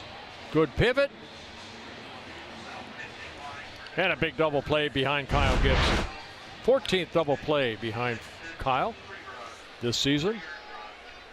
Well, the Twins have a 3-1 lead, and now they're getting into the Tiger bullpen. As we mentioned last night, they have 9 relievers, and every last one of them is right-handed. I was going to ask if it's a right-hander, but this is Zach McAllister. We just came from Cleveland, and so did Zach McAllister. He wasn't tucked away in the back of the plane, was he? Yeah, McAllister new to the Tigers, just signing with him just yesterday. The Tigers, and making his first appearance. Now the Twins have 3 left-handed batters on the bench: Kepler, Morrison, and Cave. And from this point forward, Paul Molitor can enter any of them into the game without the fear of, a matchup left-hander coming out of the bullpen, because the Tigers don't have anybody out there. Well, McAllister with the Indians, he appeared in 41 ball games. He was 1-2 out of the bullpen at 4.97 ERA. Still has plenty of fastball, but the off-speed command and the lack of a third pitch really is kind of. Well, he's got a split finger. It's the curveball that he's been very inconsistent with. Like that right there. I believe that was the breaking ball. Yep. Almost like he short-armed it right there rather than a good extension like a fastball. McAllister, 30 years old, originally signed by the Yankees, but then came up with the Indians in 2011. And he misses at 98. It really doesn't make any difference whether you're a AAA pitcher trying to get out of the minor leagues and establish yourself up here, or if you've been around for a while like McAllister. If you can't command a second or third pitch, I mean, that's how you get designated for assignment. We kind of talked about that ground ball right there. Iglesias over to Ducey for the first out. We talked about it last night with Santana and Zimmerman on the mound, guys that don't throw 98, right, but are pitchers. This guy's still a thrower. Join the Twins season ticket holder family today and get the best seats at the best price, and be instantly enrolled in our Sweet Spot benefits and rewards program. Benefits include a 10% discount on food, beverage, and merchandise, early entry on select dates to watch Twins batting practice, and much more. Visit twinsbaseball.com/season tickets to learn more. Bobby Wilson takes up and away, ball 1. McAllister signed a major league contract with the Tigers, and they made room for him and put him on the roster in time for this series. 1-0. There's 98 and a swing and a miss. That's a big kid, 6'6", about 240. 29 major league wins, 35 losses, an ERA at 3.99 coming into this outing. He made 68 starts for the Indians in 277 games. I mean, he could really help the Tigers. I know he's a free agent at the end of the year, but he's a guy that did some starting. Kind of a long man. 1-2 to Wilson. Drew a walk in the second, hit a ground ball in the fourth. It's to the backstop.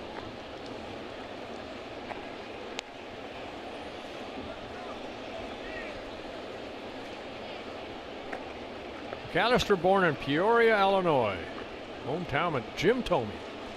White Sox honoring Mr. Thome tonight after his Hall of Fame induction. Jim got to make another speech. Angels did Vladimir Guerrero yesterday. Twins Chipper are Jones also got his number retired in Atlanta. So all the clubs taking care of the guys that went into the Hall of Fame. next weekend. The Tigers are at Target Field, and Twins will honor Jack Morris. And then the next weekend, the A's are in town, and the Twins will honor Jim Thome. So we've got some special nights coming up. 2-2 to Wilson. Fouled off of the home plate umpire, Bruce Dreckman.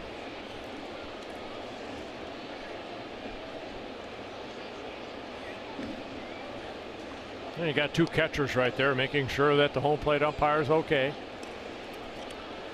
Both those honored guest nights at the ballpark will be on Saturday, 1 week from tonight, for Jack Morris, and then the 25th for Jim Thome.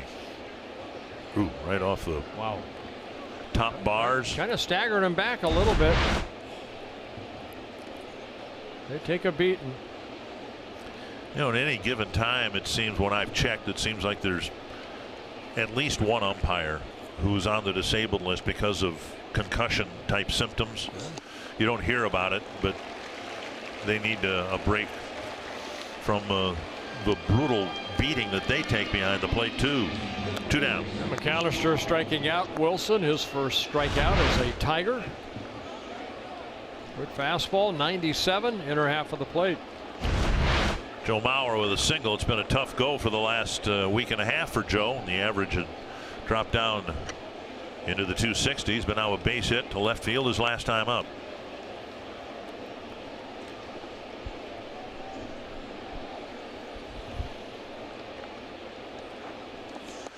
For a while, it looked like the batting average, if it were continuing its arc, would end up at about 300 by now, but it's gone the other way.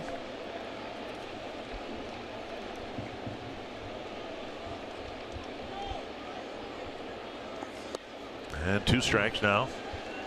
Yeah, fastball up a little bit, then he painted the corner down and away with a fastball. So Joe's got him right where he wants him with 2 strikes.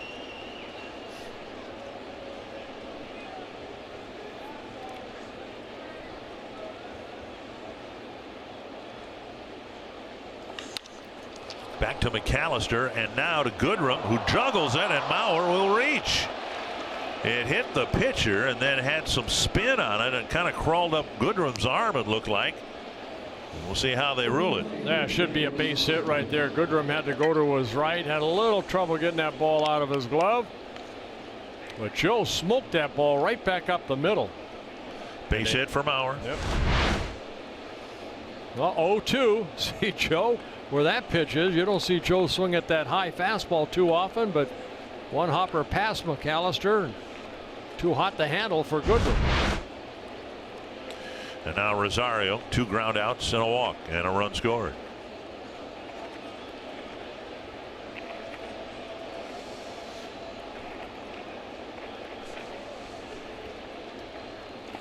Outside, ball 1. See, Rosario's been too quiet so far. Last night 0 for 4. I was thinking the same thing. With a walk. I think in this matchup, the advantage is heavily favored to the batter. 2-0.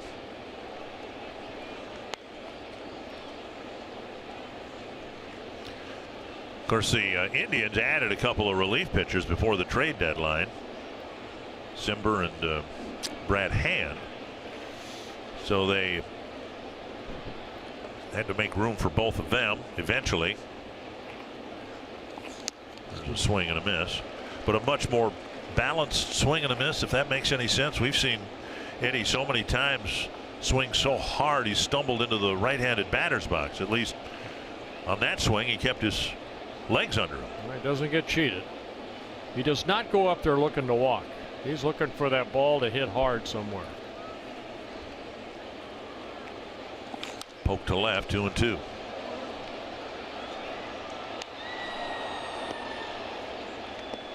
It's fun to watch this young man. Well, I mean, the base running he put out there in the 3rd inning was responsible for the Twins scoring the tying run. The 1st to 3rd dash on a close play, he was called safe at 3rd. And the ball never came back to the backstop, but he came home on the wild pitch that eluded McCann. Drive to right field. It's hit back. Going back is Castellanos, and that ball is off the base of the wall. Rounding 3rd is Mauer, and Rosario is digging for 3rd, and now he's going to slam on the brakes. Oh, call timeout. Good. The run scores, of course. Candelario embracing Rosario after his RBI double. The Twins add another run and another chapter in the life of Eddie Rosario.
story, Albert Pujols adding some history to his already impressive resume. 6th inning line drive against the A's was his 1,000th hit in an Angels uniform. Now, he already had 2,000 with St. Louis, so he's now the 9th player in baseball history with 1,000 hits in each league. But he's just the 3rd to have 1,000 hits for one team in each league, guys. Man was born to hit, Albert Pujols. Kyle Gibson delivering strike one to the leadoff man, Castellanos, here in the 6th. And Dave Winfield's on that list, but he didn't get 1,000 hits with the Yankees. He did with the Padres, and then Dave, of course, bounced around a little bit, had a couple years with the Twins as well. It's a lot of hits in each league. Castellanos, Candelario, and Martinez will bat here in the 6th, with the Twins now up 4-1. Driven to right, but Rosario is there for the catch, one away. Well, we were right about Rosario. It just it was due that he's going to have a good at bat, and he did. And now Candelario will bat. Yeah, the meat part of the lineup right here for the Tigers. So a big inning for Gibson. 88 pitches, 58 strikes. Good strike to ball ratio.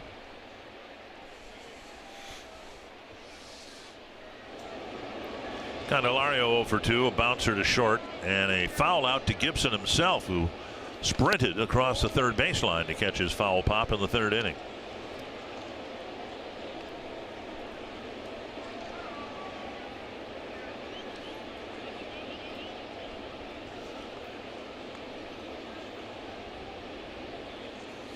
And strike one and strike two. For Gibson, 92 pitches, 62 strikes. His strike percentage is higher than it was in either of his recent starts against Cleveland. Yeah, good pitch down.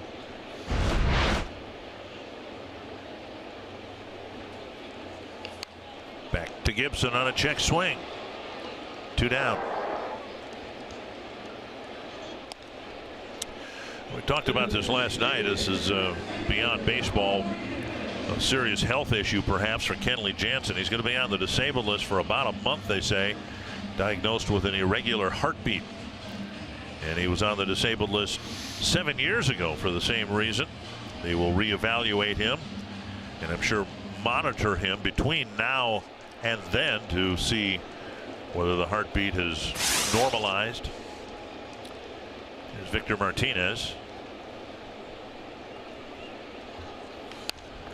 And Martinez takes an inside pitch and just dribbles it into left field. That's kind of what Wade Boggs was talking about at Cooperstown about these shifts that are put on. He said hitters have to let that ball get a little bit deeper into the strike zone and then just hit it the other way. Exactly what Victor Martinez did right there.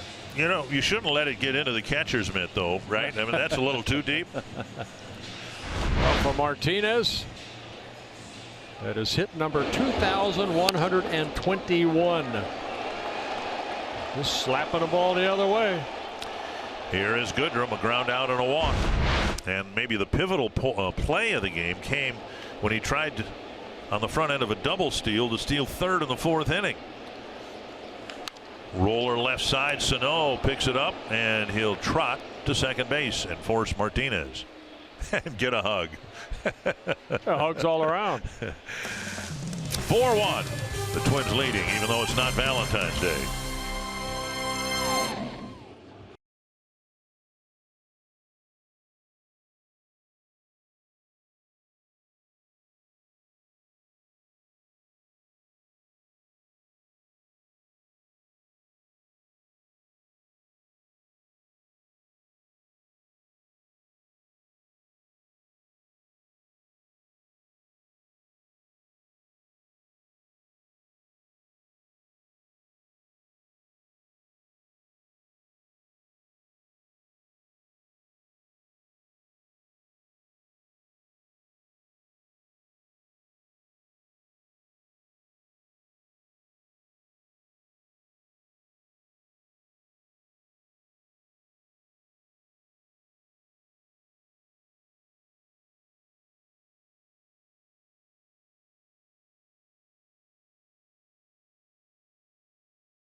6-0 lead for the Tigers. That in the second inning, but the Twins came back, tied it, and then Tyler Austin hitting a 2-run home run in the 5th inning gave the Twins a 3-1 lead. That Rosario's 2-out double scored Joe Mauer and Kyle Gibson.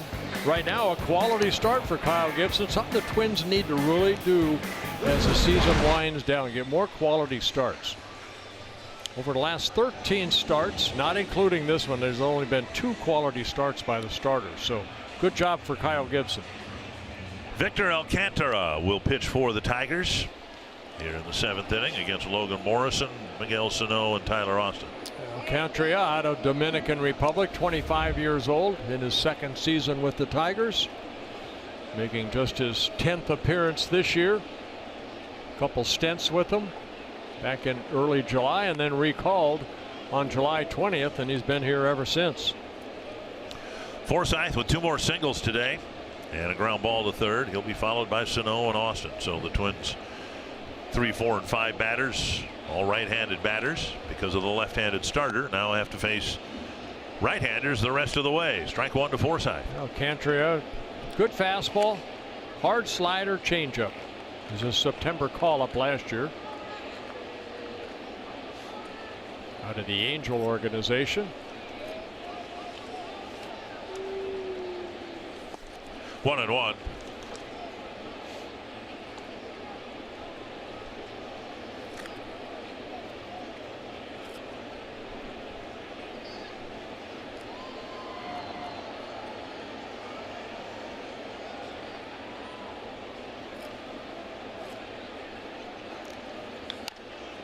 Chopper to third, head high hop for Candelario, and Forsythe retired, 1 away. The Twins are keeping Candelario busy over at third. Cancer seems to impact everyone in Twins territory. You can join us August 14th to show your support for cancer awareness. Supporters purchasing tickets through this special theme night ticket package will receive a Twins cancer awareness hat. The color of the Twins logo on the front of the hat corresponds to the color associated with the most prevalent cancers seen throughout Twins territory. To learn more and join the Twins in their effort to strike out cancer, visit twinsbaseball.com/cancer awareness. Here's Sano, a walk, a fly ball, and a single. Single came right in front of Austin's home run. Losing his helmet, strike 1.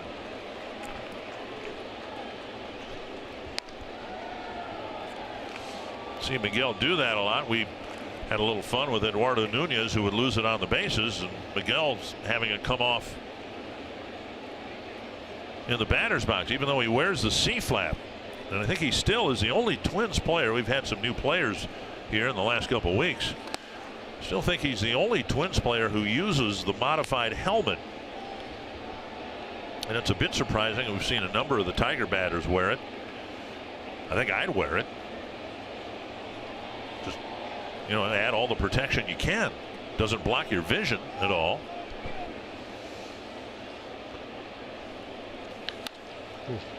Hook foul on the ground. 1-2.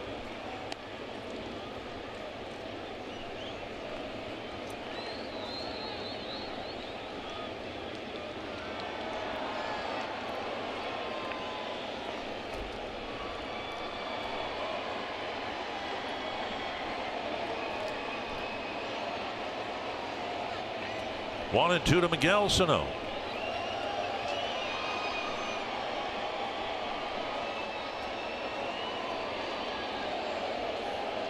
Check his swing. Good slider right there. Just missed outside. Hit a home run in Cleveland. His only home run since his recall.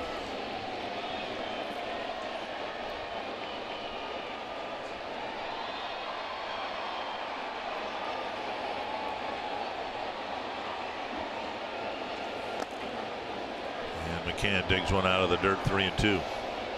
That's the very pitch that we saw Miguel so many times strike out on, either with a full swing or a check swing. So no, it wasn't close to being a strike, but it was still a pitch that Miguel was vulnerable to. 3-2. drilled to left, a top spin liner. Picked up by Reyes, and Sano will hold up with a single. Second hit of the ball game for Miguel Sano. Time now for tonight's Coors Light refreshing finish, with the Twins in front 4-1, and half the runs provided by the new guy. Yeah, Tyler Austin with his first home run in a Twins uniform, his first hit, drove in a couple runs, saved the Twins a 3-1 lead, and they added one more.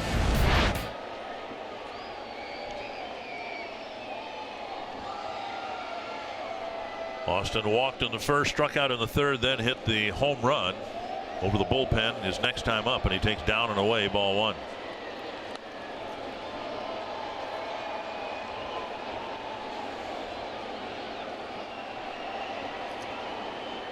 Twins will face another left-hander tomorrow. Matthew Boyd will be going for the Tigers. And the Twins will send Cole Stewart to the mound for his major league debut. Yeah, former #1 pick. Had some injuries down in the minor leagues, but talked to him this afternoon. You were down there. He's ready to go. Going to have 40 family members and friends here. Born and raised in Houston, Texas. 1-1 to Austin. That's in Texas also. Austin, Texas. Yes, it is, although this guy's from Georgia. Swing and a miss, 1-2.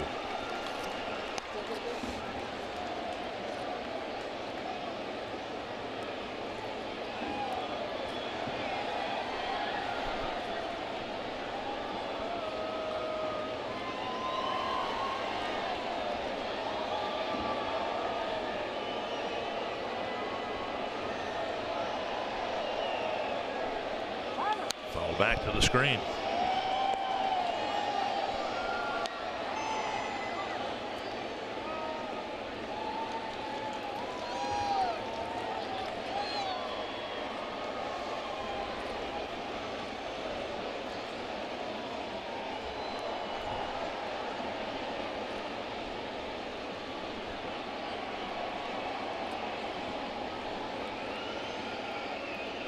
Twins getting a couple of runs in the fifth, another one in the sixth. Now Sano's aboard with a 1-out single.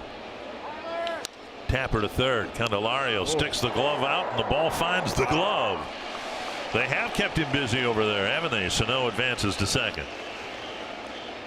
We saw Sano earlier in the ball game do the same thing, kind of just keep that glove open and hope the ball finds it, and it did. 6th assist in the last 3-4 innings. 2 down, and now Polanco. It's got to be tough for a fielder to kind of handle this play right here. That little short hop that's got that nice bounce to it, but nice play. Polanco 0 for 3 is a right-handed batter. Now he'll try it from the other side. Polanco hitting .353 from this side of the plate.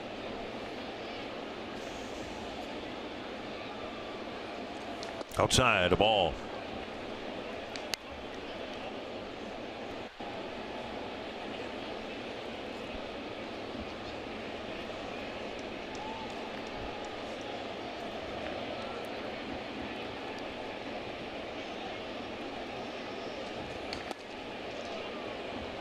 And now 2-0. Alcantara is one of these young kids that just throw hard. Can he hit his spot? No. All over the place. But you're impressed because he throws 97, 98 miles an hour.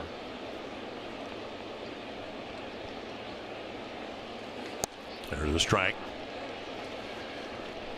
2-1.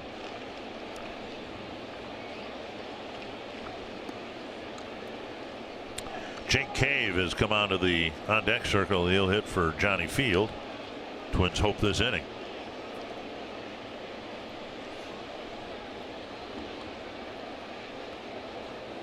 Two and one. And Polanco lifts it foul down the left field line.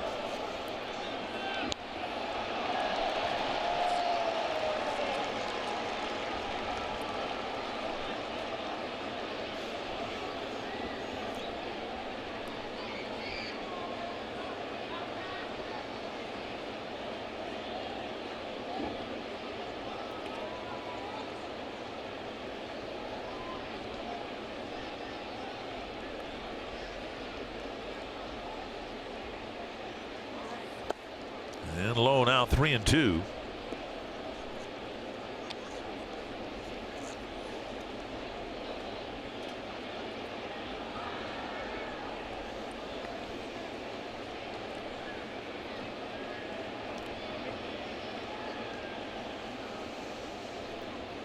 Sano at second.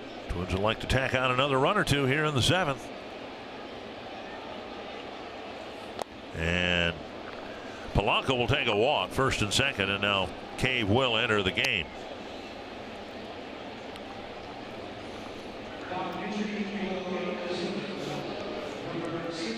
Well, Tyler Austin coming over from the Yankee organization where Jake Cave came from.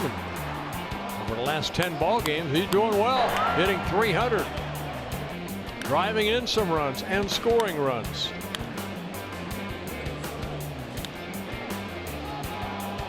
And a sniper got him last night. So Cave now in the ball game, and he will take Fields' place in the outfield.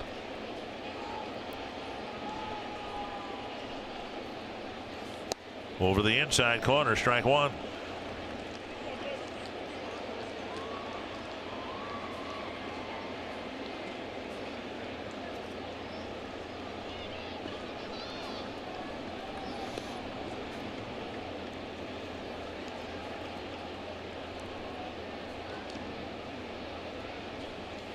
Cave checks, and it's 1-1.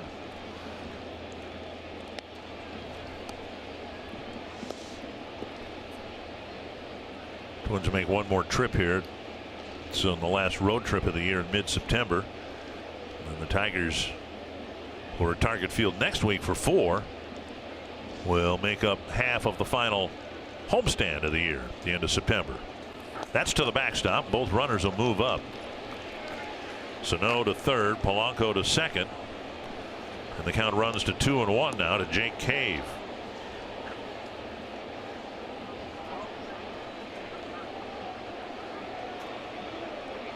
Well, McCann going out to talk to his young pitcher. Rick Anderson will join him. And a slider right there got away from McCann. I wonder if he was crossed up right there for McCann to go out and talk to him. And they give him a wild pitch. His second since being called up.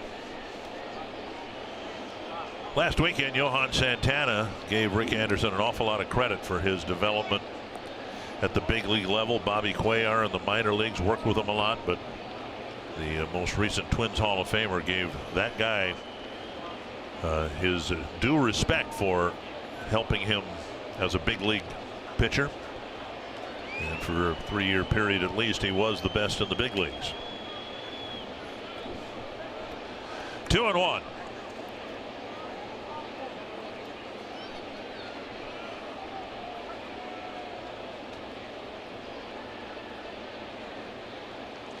A high fly to right.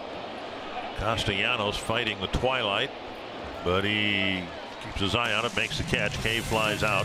Good job by the pitching coach.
Fourth is brought to you by Menards. Save big money at Menards on all your home improvement needs. And by Dodge. Join the brotherhood of muscle at the Dodge Summer Clearance event and get a great deal. Well, the road trip started on the right foot. Twins won the first game in Cleveland, but they haven't won since. Trying to put an end to a losing streak here. And Kyle Gibson's been good against this Tiger lineup, giving up a couple of 2-out hits in the second for the only Tiger run, and now he's got a 4-1 lead. Jake Cave does stay in the game and replace Johnny Field in center field. And Kyle Gibson, 94 pitches after 6 innings. Scoreboard has 93, but we have 94. Different look to the Twins outfield. Max Kepler's in right field. And Rosario. So Adrian's over to left. Adrian's is out of ball game. Kepler will take his spot in the batting order. Another first pitch strike to Adduci. Missing inside, 1-1. It was Adduci's 2-out triple just out of the reach of Johnny Field in left center field that set up McCann for a weak roller through the right side of the infield. The Tigers got the first run of the game.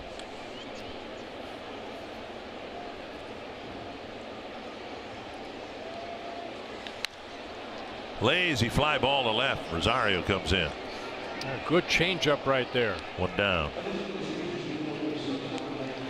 Are you game for a little excitement?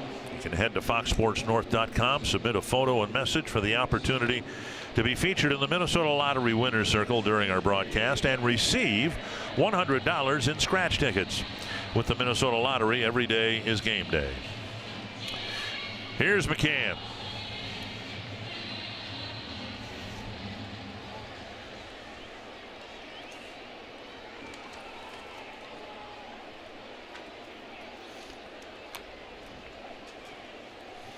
And McCann drove in the only run of the ballgame for the Tigers so far. And that 2-out. There's another attempt to bunt with Sano playing at deep third base.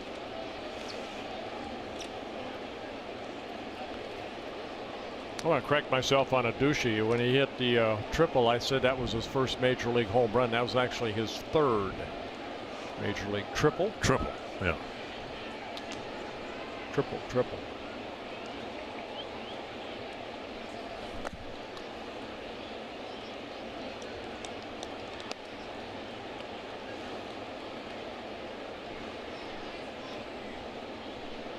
Kyle closing in on 100 pitches. 3 starts ago against the Red Sox, he threw 120 in that ball game. Pitched 8 innings, only gave up 1 run. Foul ball just wide of the bag. 1-2. Going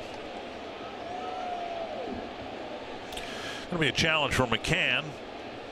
Came up, started catching guys like Scherzer was still on this staff in his first year here, and Verlander and that great group we talked about last night. And now less established pitchers. Joe Vavra in the background, Ron Gardenhire in the foreground. 1-2. Check swing, foul.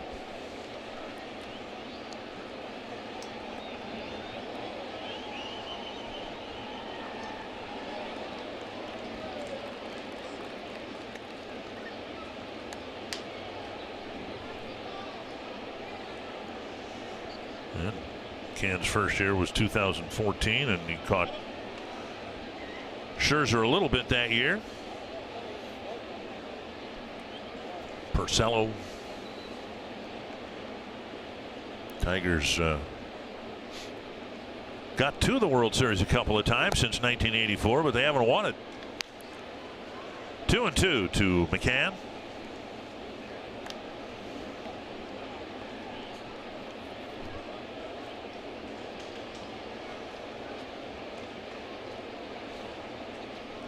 Tigers have sent 5 men to the plate in only 1 inning. And that was the second inning when they got their run. 3-2. Gibson's issued a couple of walks and just the 6 hits.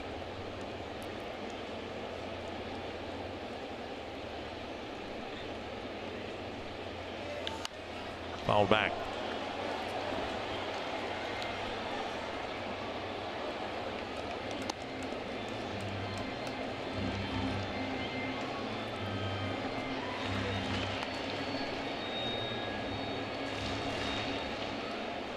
Full count. Gibson trying to pitch through the 7th inning.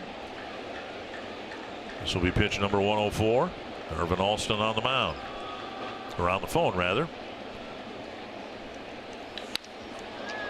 Forsythe had the ball skip under his glove. The second hop goes on into center field, and McCann's aboard with a 1-out single. Well, McCann picking up his second hit. Hits sharply up the middle. 7th hit for the Tigers, and not one of them has been pulled. Well, 3-2. You don't want to walk him. Give him a good fastball away. That ball just stayed in right through the wicket of Kyle Gibson. Replay brought to you by Carrier. Yeah, when the ball hits the mound, that next hop, it's got some topspin, and it really jumps, and it looked like it jumped right past the glove of Forsythe, and now here comes Garvin Alston slowly to the mound. Yeah, you know what? He just got on the phone, as you mentioned, so whoever's in that bullpen can't quite see, but getting some extra throws in now. Well, let's see who's out there. It's Trevor May starting to loosen up. Twins with 8 relievers, 2 lefties. Tyler Duffy back with the club now. Haven't seen him since he was recalled.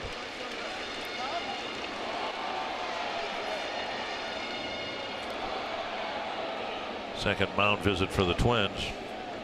And you'd like to get through this game, I would imagine, with as few relievers used as possible, because it's the great unknown tomorrow. Cole Stewart may pitch 7 or 8 innings, but let's hope so, you just don't know, and you'd like to have all hands on deck available in the event of a short start. Here is Reyes, and there is ball 1. Yeah, Reyes struck out in the 2nd inning against Gibson. A long at bat, finally swung through a pitch, and then got a base hit in the 5th.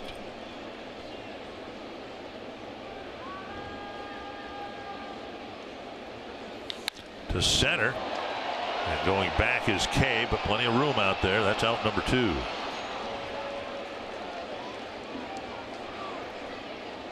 You never pitched in this ballpark, but like in the old Tiger Stadium when it was 440 out there. Did you ever pitch to the dimensions out there? Meaning, you know, let them hit it. Let them hit it out there as far as they can. It's still probably going to be an out. I wish I had that type of control, that they just would hit everything to center. Well, Jack talked about the old stadium and how, you know, yeah, he right-handed batter, he'd pitch him away and let him hit it 420 feet. And Chet Lemon would be under it to catch it. Here's Jones. I think most of them did that except for Lou Whitaker. He liked that right field porch for me. Well, I'm with you and Alan Trammell. I don't have a vote, of course, but I think Lou Whitaker should earn Hall of Fame status every bit as much as Alan Trammell got what he deserved. You know what? People out there, look at the numbers. The numbers. That ball rolls by Wilson. Identical. Yeah. That'll be a wild pitch charge to Gibson. Got past Wilson. Looked like a slider. Bobby Wilson will say that's on me. Should have blocked that one. Let's take a look right here. You're going to have 110 pitches, and some of them are just going to get away. Runner at second with 2 down, and the count 1-1 to Jacoby Jones. A ground out and 2 strikeouts.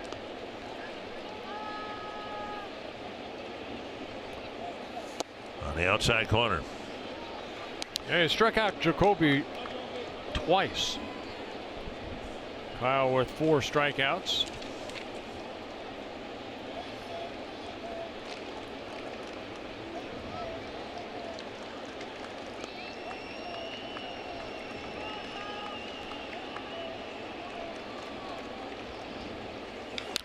Bouncer to third. Sano digs it out and fires to first. And Kyle Gibson again has completed 7 innings.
Meanwhile, Kyle Gibson, for the 8th time this year, has gone at least 7 innings in a start. Now, it doesn't sound like, or wouldn't be much if he was pitching in the 70s or the 80s, but you know, this is 2018, and that's a really big step up for Kyle to be able to get some extra outs after the 6th. And you'd like to see the quality starts too. 14 starts, quality starts for Kyle in 24 starts. Lewis Coleman coming out of the ball game, or coming into the game, making his 33rd relief appearance, his first season with the Tigers. And Max Kepler will be the first man he faces. Kepler, Wilson, and Mauer in the Twins' 8th.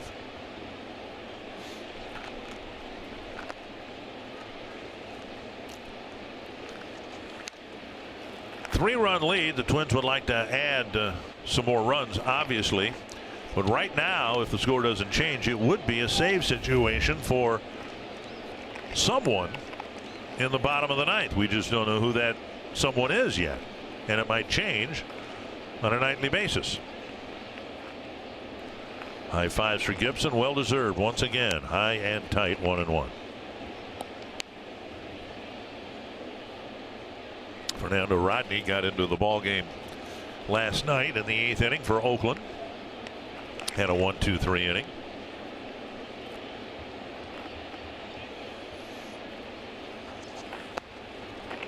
Two and one. Twins saw a little bit of Coleman when he was with the Kansas City Royals for 5 seasons. And he went to the Dodgers last year, basically in the minor leagues with the Cincinnati Reds and Diamondbacks organization. Rolled right by the bag, nearly hit it, but fielded by Adduci, 1 away. This copyrighted telecast presented by authority of the Minnesota Twins and may not be reproduced or retransmitted in any form, and the accounts and descriptions of this game may not be disseminated without the express written consent of the Minnesota Twins, LLC. I promised myself I would explain the Tiger uniform spelling at least once every 3 innings here, because people tune in and they tune out, and I know on Twitter some people are confused about this. It is Fiesta Tigres night, where the Tigers are honoring the Latin American countries, and so that's why Tigers is not being misspelled. It is the Latin spelling of Tigers, as they honor not just baseball players but the cultures of the Dominican Republic and Venezuela. 2 strikes to Bobby Wilson. Cuba. Another wicked one skipping by McCann to the backstop.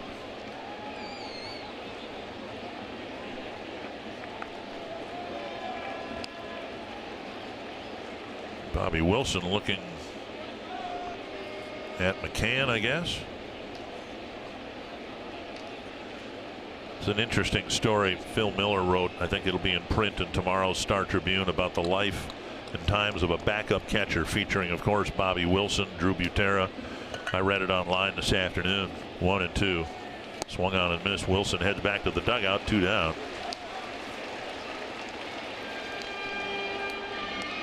And that'll bring up Joe Mauer. So I encourage you to read that. Gives you a little insight into what the Bobby Wilsons of the world have to go through, or get to go through. I think he started muttering to himself even before he finished the swing there. Well, good slider right there by Coleman, down and away. Here is Mauer. He knows all about being a full-time catcher, just not recently. 2 hits in his last 2 at bats. And the average back to 270. And he hit 305 last year. And it looked like that might be about where he'd settled, but the end of June, early August hasn't been kind to Joe in terms of picking up hits. We'll go back to the backup catchers. It's probably the only same thing as a kind of a part-time player, you know, that's not a regular player. Right. How much work they have to put in to try to stay sharp when that 1 or 2 days come each week to be prepared.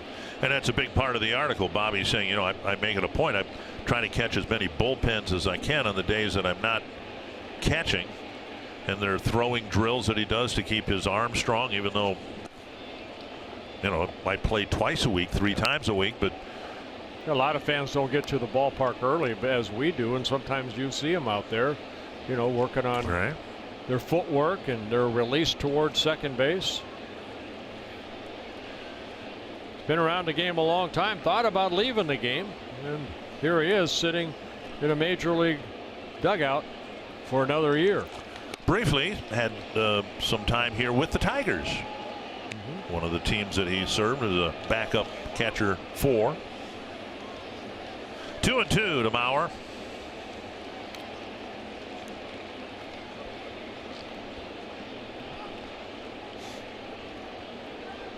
Yeah, that year 2016 he started with the Tigers, went to the Rangers, then to the Rays, all in 1 year. Then spent all of last year at the AAA level for the Dodgers. Signed a minor league deal with the Twins and was one of the last cuts, and contemplated giving up because he didn't really want to spend a whole year at AAA, and as it's turned out, good thing he didn't retire because he spent most of the year back in the big leagues. When Castro went on a disabled list, Wilson got his call. Now 3-2 to Mauer.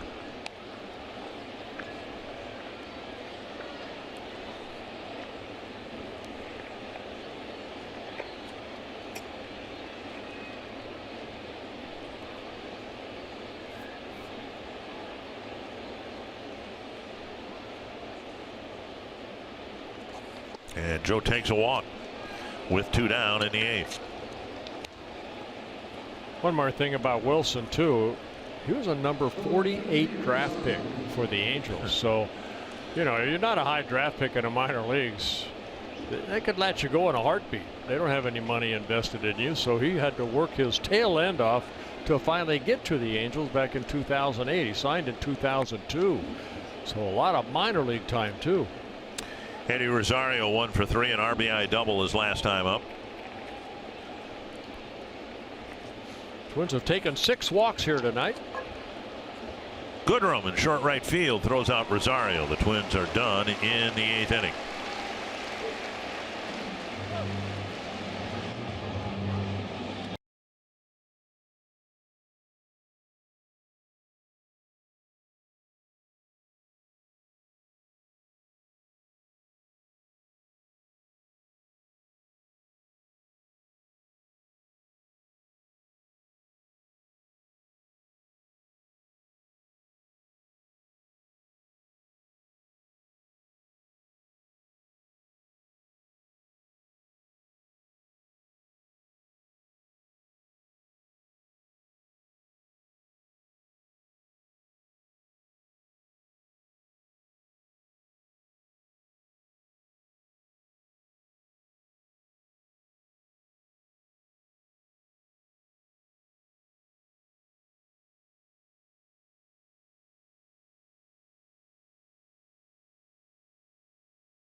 Trevor Mays had 3 really good outings in a row. Total of 4 outings, but in his last 3 innings, 3 hits allowed, but no runs allowed, and through it all, no walks. Well, you don't know who the closer is going to be if they go the 9th, but I'll tell you what, if Trevor May has a quick 8th inning here, he may go out for the 9th. He's that type of pitcher that can do multi-innings. You know, he did some starting down in the minor leagues to get to this point where he's at, coming off the surgery. Addison Reed has major league closing experience. Tyler Duffy has collegiate closing experience. Here's Jose Iglesias and Castellanos and Candelario. Low, ball one.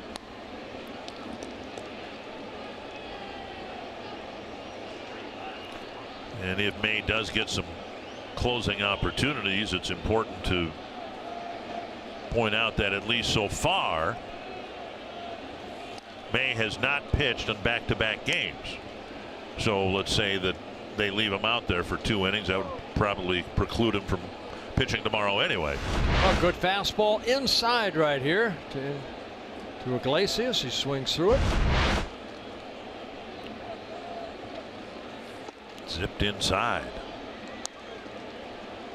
A lot of rehab for Trevor May. Had that surgery, the Tommy John surgery, in March of 2007. Getting called up on July 31st.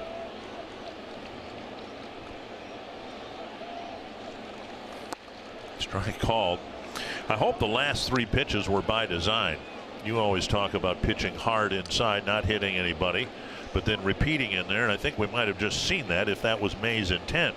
Well, I think we saw Gibson, same thing on Iglesias, trying to pitch him inside. Now going back in again is Wilson. And you can see Iglesias, you know, he kind of locks himself up a little bit. Remember his first at bat, he got that sinker down and in, was laughing after that swing he had. Fouled it off his cup if he was wearing one. Yeah, so Iglesias' scouting report is pitch him hard in. 2-2. Wilson creeping inside again. And fouled back.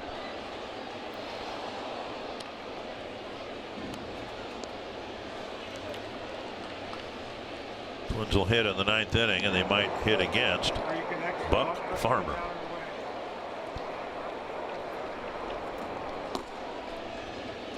Two and two. And now full count with Castellanos on deck. Well, no free passes here. In 4 innings for May, and he hasn't issued a walk. And in the 4 innings, he's struck out 7. Trying to get Iglesias here to start the bottom of the 8th inning. Now Wilson sitting away. Give me a good fastball. Topper to third. Sano sidearms at DeMauer on target. 1 away. Good night for Kyle Gibson. His last 2 starts were against a much better lineup, the Cleveland Indians, but he was pretty efficient here tonight. Well, a couple walks, 4 strikeouts, 7 hits for Gibson. The only RBI off of him was a pretty good pitch, slider down and away that McCann just flipped it towards second base after Ducey's triple. So good job. A lot of hugging going on. There's Castellanos. Strike 1 from May. Well, I mean, you know, let's not get too critical. Alan Trammell walks in the booth and you gave each other the Hall of Fame hug, right? So that's. Yeah, a lot of hugs, I said today. Fly ball center field, and Cave makes the catch with Rosario tumbling in front of him. Yeah, Cave making sure he's okay. 2 down. MLB.TV is now available at a lower price for $49.99. You can watch every out-of-market regular season game, plus get a free subscription for MLB at Bat Premium. Blackout, other restrictions apply. Visit MLB.TV and take advantage of the special offer. No, I don't think I was getting critical at all. I just said there's a lot of hugs. Okay, all right. I just, you know, you were one of the participants. I have not hugged anyone yet today, and I don't like my chances. I don't either. Pop up behind the mound, and Polanco makes the catch. That's a quick inning for May. We'll see what happens when we get to the bottom of the 9th. Maybe he'll get a hug inside the dugout.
And the Twins leading 4-1. And tomorrow, Jack Morris will have his number 47 retired. And for a good reason.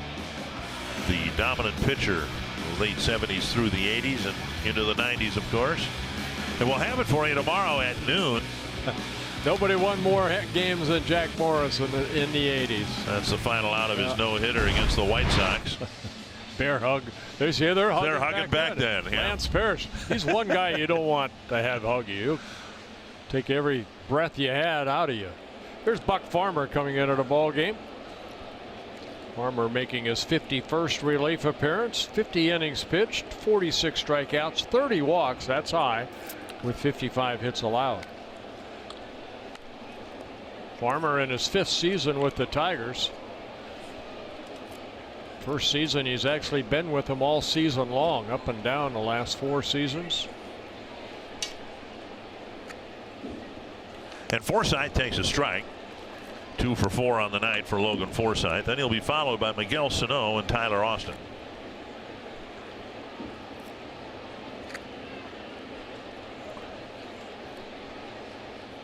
Remember, we showed you a picture, Audra's little vignette about Buck Farmer and Tyler Austin being teammates in Little League, and they've never faced each other up here. So they may hug before the at-bat. 2 strikes.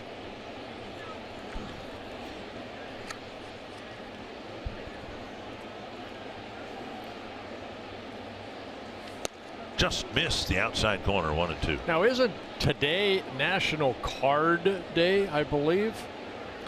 Saving Card Day, Baseball Card Day. I believe that's okay. What they made out of. I wonder if they have a National Hug Day. Well, they must. Valentine's Day, right? It could be. Fouled back.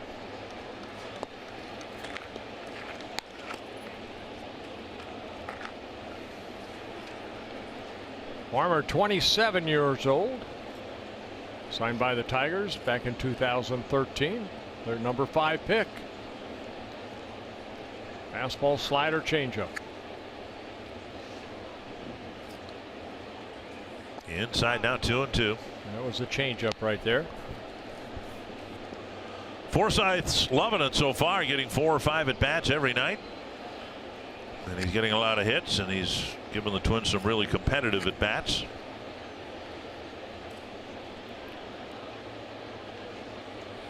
Just found out National Hug Day is January 21st. January 21st. Write that down on your calendar. Let's see who's up in the Twins pen. Trevor Hildenberger getting loose. Well, that's an appropriate date to have Hug Day, at least in the upper Midwest. It's cold enough outside. You probably need a hug to warm up. To short right. And Castellanos started back, came back in to make the catch, 1 away. When you combine the most provocative man in sports with the most interesting man in sports, you get opinion that cuts through the hype. Catch Speak for Yourself and watch Colin Cowherd and Jason Whitlock hug each other weekdays at 4 p.m. Central, only on FS1. Here is Sano. A couple of hits and a walk.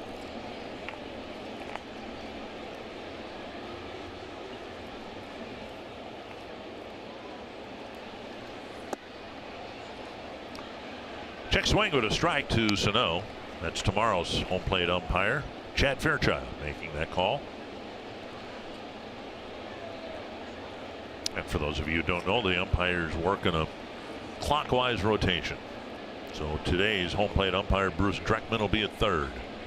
Tomorrow. Fouled back, 0-2.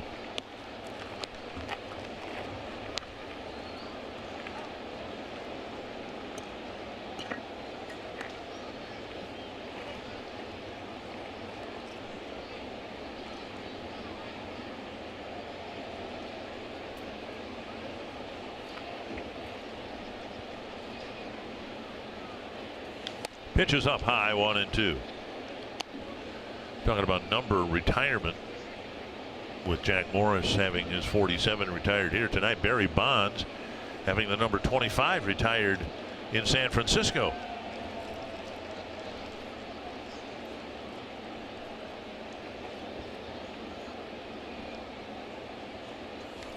Up and in at 95. A couple fastballs up in the zone by Buck Farmer.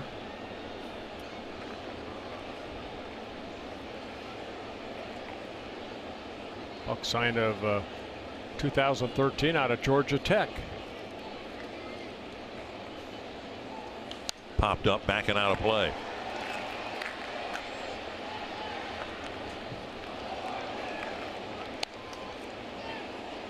It appears that Trevor May is done after 1 inning of work, with Hildenberger getting loose, but we'll wait and see how that plays out.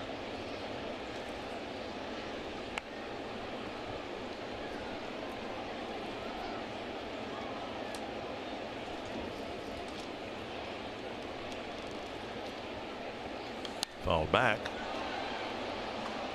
almost into the Detroit TV booth.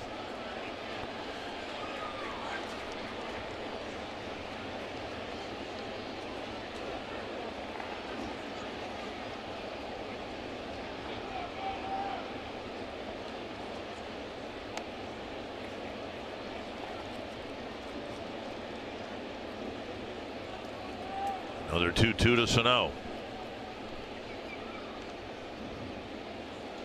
Took him out. Good slider right there. Well, Sano thought it was the 3rd out, but it's only the 2nd out. That'll bring up Tyler Austin, who will have quite a thrill here, as Buck Farmer is the pitcher and Austin is the hitter. And they played Little League Baseball together on the same team back in Georgia. That's Farmer on the left. Alan Buznitz, Twins a reliever in the middle, although he's not with the club now. And Tyler Austin, and look at the size of those trophies. Look at the size of those kids. Strike 1. I don't know whether you had anything similar happen to you, but I mean, they've known each other forever, and now they're in the big leagues together. Isn't that cool? One's trying to get the other out, and Austin's trying to take his friend deep. 1 strike. 0-2. Couple sliders.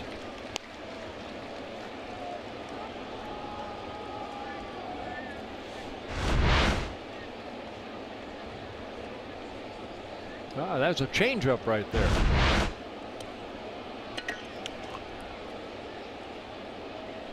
Rosario laughing at Sano. He didn't know how many outs there were. And well, who won? Farmer won. Austin doesn't look over his left shoulder. Farmer struck him out, and we head to the bottom of the 9th.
Well, the Twins have a 4-1 lead. Tyler Austin providing 2 of those runs with his first home run, his first hit as a Twin. And Trevor Hildenberger will try to become the first Twin other than Fernando Rodney to get a save this year. He does have 1 career save, and that came last year here in Detroit back on August 13th when he worked inning and a third. And he will face Victor Martinez, Nico Goodrum, and Jim Adduci in the 9th inning, trying to protect a 3-run lead. Twins haven't anointed him the full-time closer, at least not publicly, but this is an ideal situation here because it's a 3-run lead. That's inside ball 1. Now Hildenberger's been scuffling a little bit, and we'll see how he fares here in his new role. Well, he's a guy that, you know, signed by the Twins and basically was a closer in the minor leagues too. Now 2-0. 52 minor league saves. In his last 3 outings, he's gone 2 2/3 innings and given up 7 earned runs and 3 home runs. 2-0 to Victor Martinez. And a strike.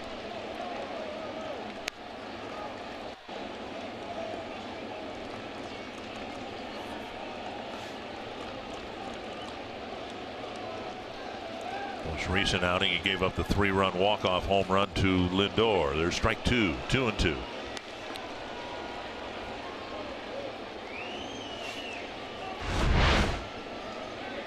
Trevor, one thing, he gets a lot of movement.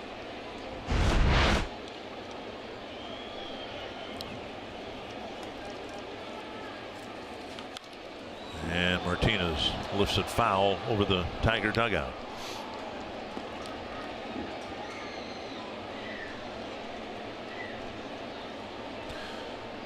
Goodrum on deck, then Adduci. And Hildenberger hopes he faces just 3 men this inning.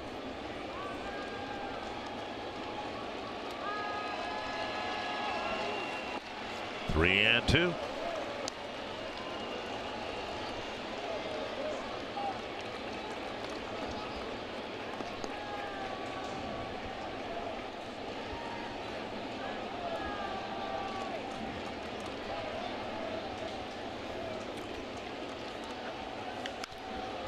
Martinez flicks it foul down the line. Pitch near the outside corner, and Martinez didn't want to take a chance. One thing when you face Trevor, nothing's going to be the same speed. He changes speeds well. Add and subtract. That's his game. Saw 16 walks, but 7 of those have been intentional walks. Gonna throw a strike here to Martinez. Fastball away, didn't want it in. And he missed inside. So lead off walk, and we'll see if the Tigers pinch run for Martinez. And Gerber comes off the bench before Martinez gets to first base.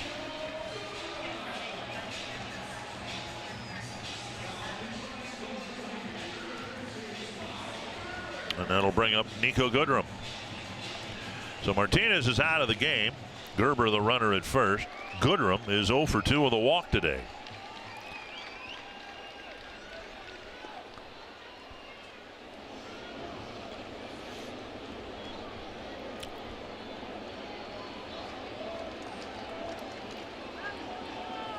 Strike 1. Fastball.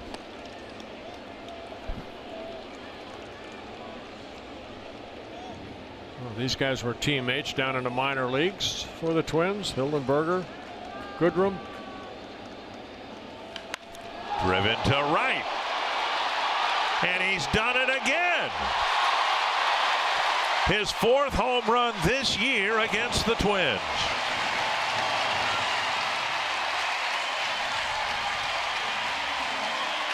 And it's a 1-run ball game.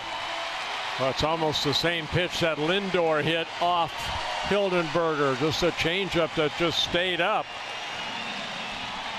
Goodrum hitting his 12th home run of the year. Changeup. Goodrum waited back nicely, put it into the seats in right field, and it's a 1-run game. There goes the margin for error. Now it is a nail-biting 1-run game. Still nobody out. Ducey is the 7th place hitter. Then it's McCann and Reyes due up after him.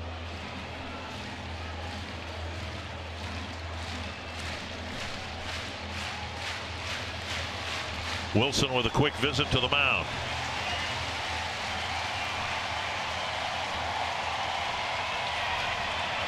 Matt McGill getting loose, with Hildenberger issuing the leadoff walk and the home run to Goodrum. Strike one.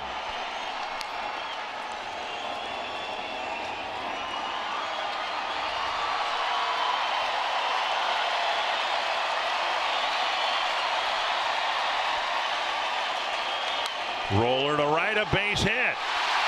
And the tying runs aboard, still nobody out. Ducey picking up his 3rd hit of the ball game.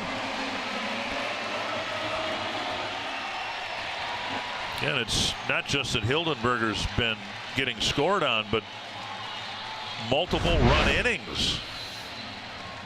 Well, ball down. Left-handers like it down there, and that big hole between Mauer and Forsythe finds its way into right field. See if McCann's asked to bunt here. He's got a couple singles, but he clearly wants to get a Ducey up, and now Garvin Alston's going to walk to the mound to buy McGill a little time here. And they kind of break the quick momentum shift we've seen here in the bottom of the 9th.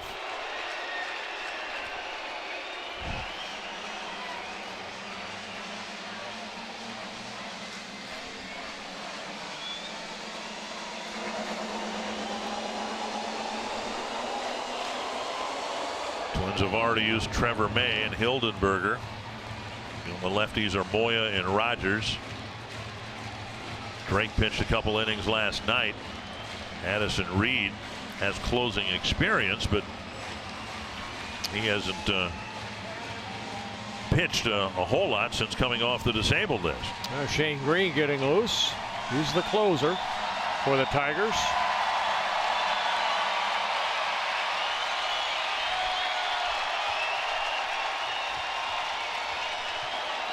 McCann, the number 8 batter. Again, he's got 2 singles so far tonight. Sano in on the edge of the grass at 3rd. Now he's backpedaling.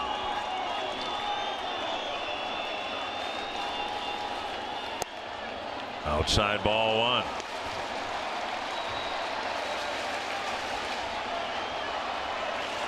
It's the 4th game in a row that Hildenberger's allowed a home run.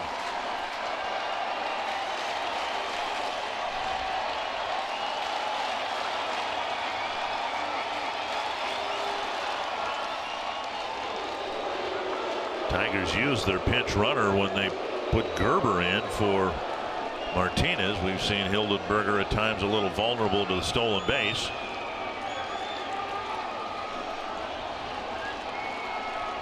Ducey has 1 stolen base and 1 attempt.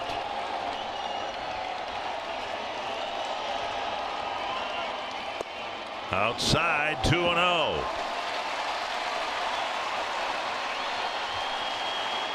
You wouldn't think the Tigers would run here. They've got all the momentum in the world, and best thing that could happen to the Twins would be to have a runner thrown out. Close but not called.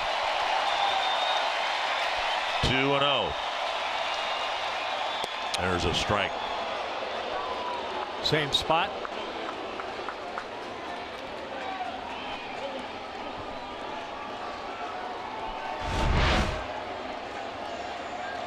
Throw it out there. Hopefully get a ground ball.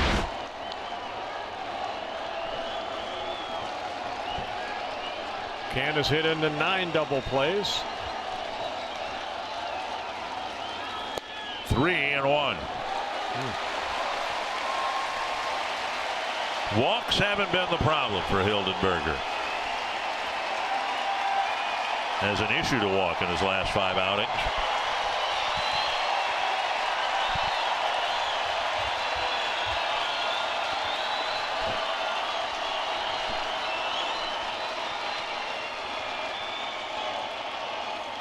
Strike 2. McCann thought he'd drawn a walk. Already the 18th pitch for Hildenberger. Still nobody out.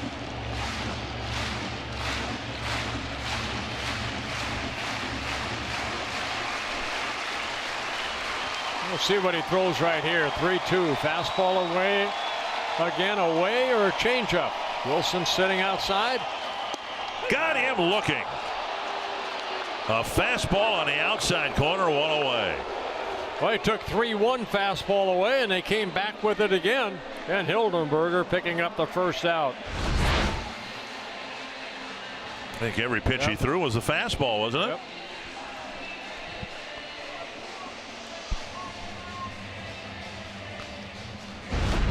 And now Victor Reyes will bat.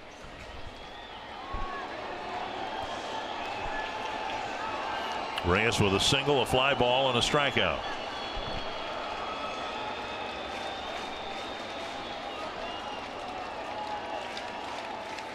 Down low, a ball.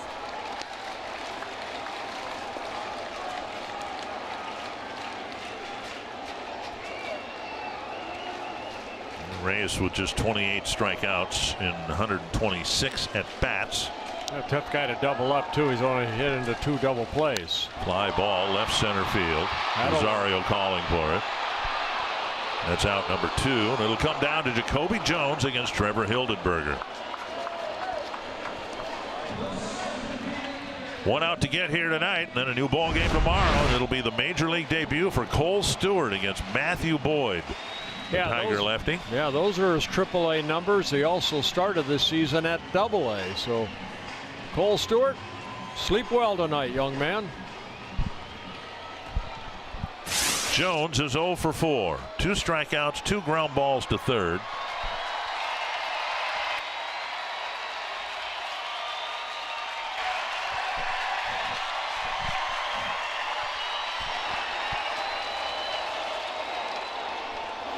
Yeah, I don't know if Garver and Alston said, to go out there. It seemed like at McCann he threw them all fastballs, even to Reyes fastballs. So maybe, use your changeup once in a while, but don't rely on it consistently. Sano guarding the line at third. The outfield several steps deeper than normal.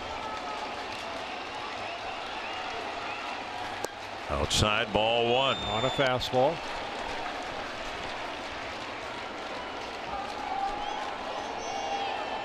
Again, everything keys off that fastball.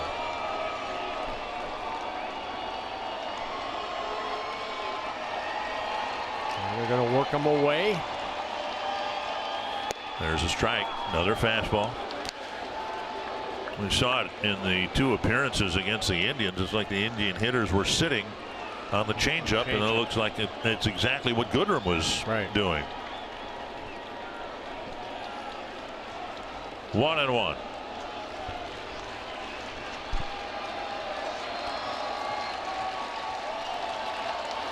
Taken low, 2-1. And another fastball.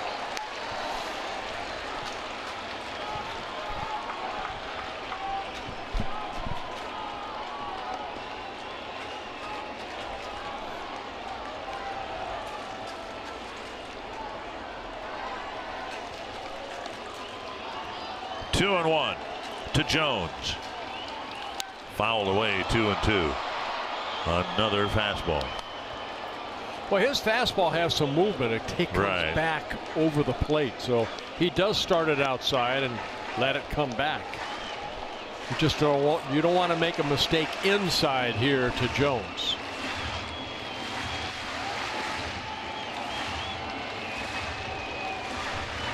Outfield playing very deep. Rosario's about 3 steps in front of the warning track. Double cave playing about 400 feet away. 2-2 to Jones.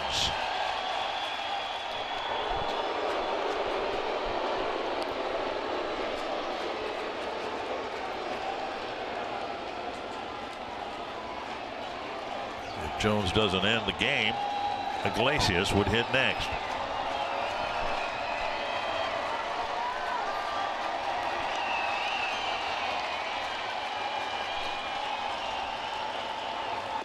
Got him. A swing and a miss inside. And Hildenberger scrapping the changeup rides his fastball through the 9th inning. Well, Trevor Hildenberger picking up the save, his second major league save, both of them against the Tigers. To see the movement of that fastball inside. So it was scary, but the Twins were able to hold on. The last changeup he threw, as it turns out, was the one that Goodrum hit out for a 2-run home run. And the Twins end up winning a 1-run ball game here in Detroit to even the